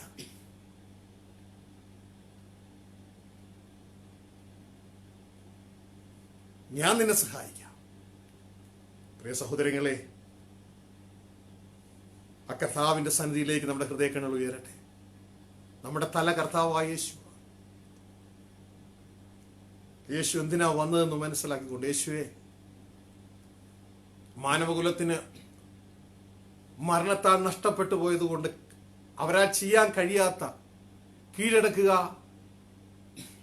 അധികാരമേറ്റെടുക്കുക, ജയിക്കുക, വാഴുക എന്ന മണ്ഡലത്തിലേക്ക് എന്നെ കൊണ്ടുപോകാൻ വന്ന യേശുവേ, എന്റെ ജീവിതത്തെ ഞാൻ അങ്ങയുടെ കരങ്ങളിൽ സമർപ്പിക്കുന്നു. എനിക്കറിയാൻ പാടില്ലാത്ത മണ്ഡലത്തെ അങ്ങ് എനിക്ക് പറഞ്ഞു തന്നതിനായി നന്ദി കർത്താവേ. ഇതൊരു അറിവായി മാത്രം അവസാനിക്കാതെ എന്റെ ജീവിതമായി തീരുവാൻ എന്നെ അങ്ങയുടെ കരങ്ങളിൽ ഏൽപ്പിക്കുന്നു. മരണം എന്നെ കീഴടക്കുന്നതിന് മുമ്പ് ഞാൻ മരണത്തെ കീഴടക്കുന്നവനായി, ജയിക്കുന്നവനായി തീരുവാൻ എന്നെ സഹായിക്കണമേ. ഇതാ എന്നെ സമർപ്പിക്കുന്ന മക്കൾക്കായ സ്തോത്രം. സ്വകീയ പിതാവേ, Daddy, we love you and we give you thanks. അങ്ങ് തന്ന അതുല്യമായ മുത്തുകൾക്കായി നന്ദിയോടെ സ്തോത്രം. അങ്ങയുടെ സഭയ്ക്ക് അപ്പാ ഇതൊരു മുതൽക്കൂട്ടാണ് കർത്താവേ. ഇതാരും ചവിട്ടിക്കളയാതെ ഇത് ഉപയോഗിക്കാൻ അങ്ങ് കൃപ കൊടുക്കണേ. അങ്ങ് കൃപ കൊടുക്കണേ കർത്താവേ. ഞാനെന്നുള്ള ഭാവത്തിൽ ആരും ഇതിനെ പിന്തള്ളിക്കളയാതെ കർത്താവ് ഇത് ഉപയോഗിച്ച് ഞങ്ങളുടെ ശ്വാസം തീർന്നതിന് മുമ്പ്, ഞങ്ങളുടെ സീറോ ആയി തീർന്നതിന് മുമ്പ് അങ്ങ് ഞങ്ങൾക്ക് വേണ്ടി വെച്ച ഹീറോ ആക്കാനുള്ള പദ്ധതിയിൽ എൻറോൾ ചെയ്യുവാൻ, പ്രവേശിക്കുവാൻ ഞങ്ങൾ ഓരോരുത്തരെയും അങ്ങ് സഹായിക്കണമേ. അടിയന്റെ എല്ലാ സഹോദരങ്ങളെയും, അങ്ങ് ഏൽപ്പിച്ചുള്ള എല്ലാ കുഞ്ഞുങ്ങളെയും അങ്ങയുടെ സന്ധിയിലേക്ക് ഉയർത്തുകയാണ്. അവരെല്ലാം അങ്ങ് സഹായിക്കണമേ. ആരും നഷ്ടപ്പെട്ടു പോകാൻ അങ്ങ് അനുവദിക്കരുതേ. പ്രിയ നല്ല പിതാവേ, അവരുടെ സകല ആവശ്യങ്ങളുടെ മേൽ ഈ വചനപ്രകാരം അങ്ങ് മഞ്ഞും മഴയും അയക്കണമേ. രോഗികളായിരിക്കുന്നവരങ്ങ് സൗഖ്യമാക്കണമേ കർത്താവേ. അങ്ങയുടെ സമാധാനം മക്കളുടെ ഹൃദയങ്ങളിൽ കൽപ്പിക്കുകയാണ്. അങ്ങയുടെ സാന്നിധ്യവും തേജസ്സും അങ്ങയുടെ മക്കളോട് കൂടിയിരിക്കണേ. അപ്പാ, ഈ മക്കളോട് സംസാരിക്കാൻ ഈ ഏഴ് അങ്ങ് തെരഞ്ഞെടുത്തതിനായി നന്ദി. കുറവുകളുണ്ട്, ക്ഷമിക്കണമേ അപ്പാ. എല്ലാ മഹത്വവും ഞങ്ങൾ അങ്ങേക്ക് തരിക യേശു ക്രിസ്തുവിൻ നാമത്തിൽ പിതാവേ. Thank you father, thank you, thank you, thank you. Hallelujah. പ്രിയ സഹോദരങ്ങളെ, ദൈവം വളരെ ഹൃദ്യമായി നമ്മളോട് സംസാരിച്ചുള്ളൂ. എപ്പോഴും ശ്രദ്ധിച്ചാട്ടെ, നമ്മളിലെ ഏറ്റവും വലിയ സമ്പത്താണ് നമ്മളിലെ ദൈവ സാന്നിധ്യം. ഹല്ലേലൂയ. അതെപ്പോഴും കാത്തുസൂക്ഷിക്കുക, അതിൽ വളരുക. ഓരോ പ്രാവശ്യവും നമ്മളെ ആ പരീക്ഷയിൽ സ്ട്രെച്ച് ചെയ്യുമ്പോൾ, പിശാചാണ് ആ വലിക്കുന്നത്, സ്ട്രെച്ച് ചെയ്യുമ്പോൾ ഡോണ്ട് വറി, മനസ്സിലാക്കിക്കോ, നമ്മുടെ കണ്ണ് ഇതിലേക്കല്ല പോകേണ്ടത്, ക്രിസ്തുവിലേക്ക് കണ്ണിരിക്കണം. മാക്സിമം നമുക്ക് എവിടം വരെയും വലിക്കാം, എവിടം വരെ സഹിക്കാൻ പറ്റും. പരീക്ഷ സഹിക്കുന്ന മനുഷ്യൻ ഭാഗ്യമായി, എവിടം വരെയും പോകും. അത് ക്രിസ്തുവിന് നന്നായിട്ട് അറിയാം. നമ്മൾ വീഴില്ല. അവിടെ എത്താറാകുമ്പോൾ ക്രിസ്തു ഒരു വചനം തരും. ആ വചനം വരുമ്പോൾ അത് ഈ പ്രശ്നത്തിന്റെ പരിഹാരമാണ്, താക്കോല. നിങ്ങളുടെ ശക്തിക്ക് അതീതമായ വിഷയങ്ങൾ അനുവദിക്കാതെ അതോടുകൂടെ താക്കോലും പരിഹാരവും തരും. അതുകൊണ്ട് ഒന്നിലും ചഞ്ചലപ്പെടേണ്ട, കർത്താവ് കൂടെയുണ്ട്. എല്ലാ മേഖലയിലും കർത്താവ് കൂടെയുണ്ട്. ലോക അവസാനത്തോളം എല്ലാ നാളും ഞാൻ നിങ്ങളോട് കൂടെയുണ്ടെന്ന് പറഞ്ഞാൽ കർത്താവ് നമ്മളോട് കൂടെയുണ്ട്. അപ്പോൾ ഫേസ്ബുക്കിലെ എല്ലാ സഹോദരങ്ങൾക്കും ഇതാ നന്ദി. ഇത് മറ്റുള്ളവർക്ക് ഷെയർ ചെയ്ത് കൊടുത്താട്ടെ. ഇതാ സൂമിലെ സഹോദരങ്ങളുണ്ട്, തുടർന്ന് അവരുമായിട്ട് ഡീൽ ചെയ്യട്ടെ. ദൈവം സഹായിക്കട്ടെ. Praise the Lord.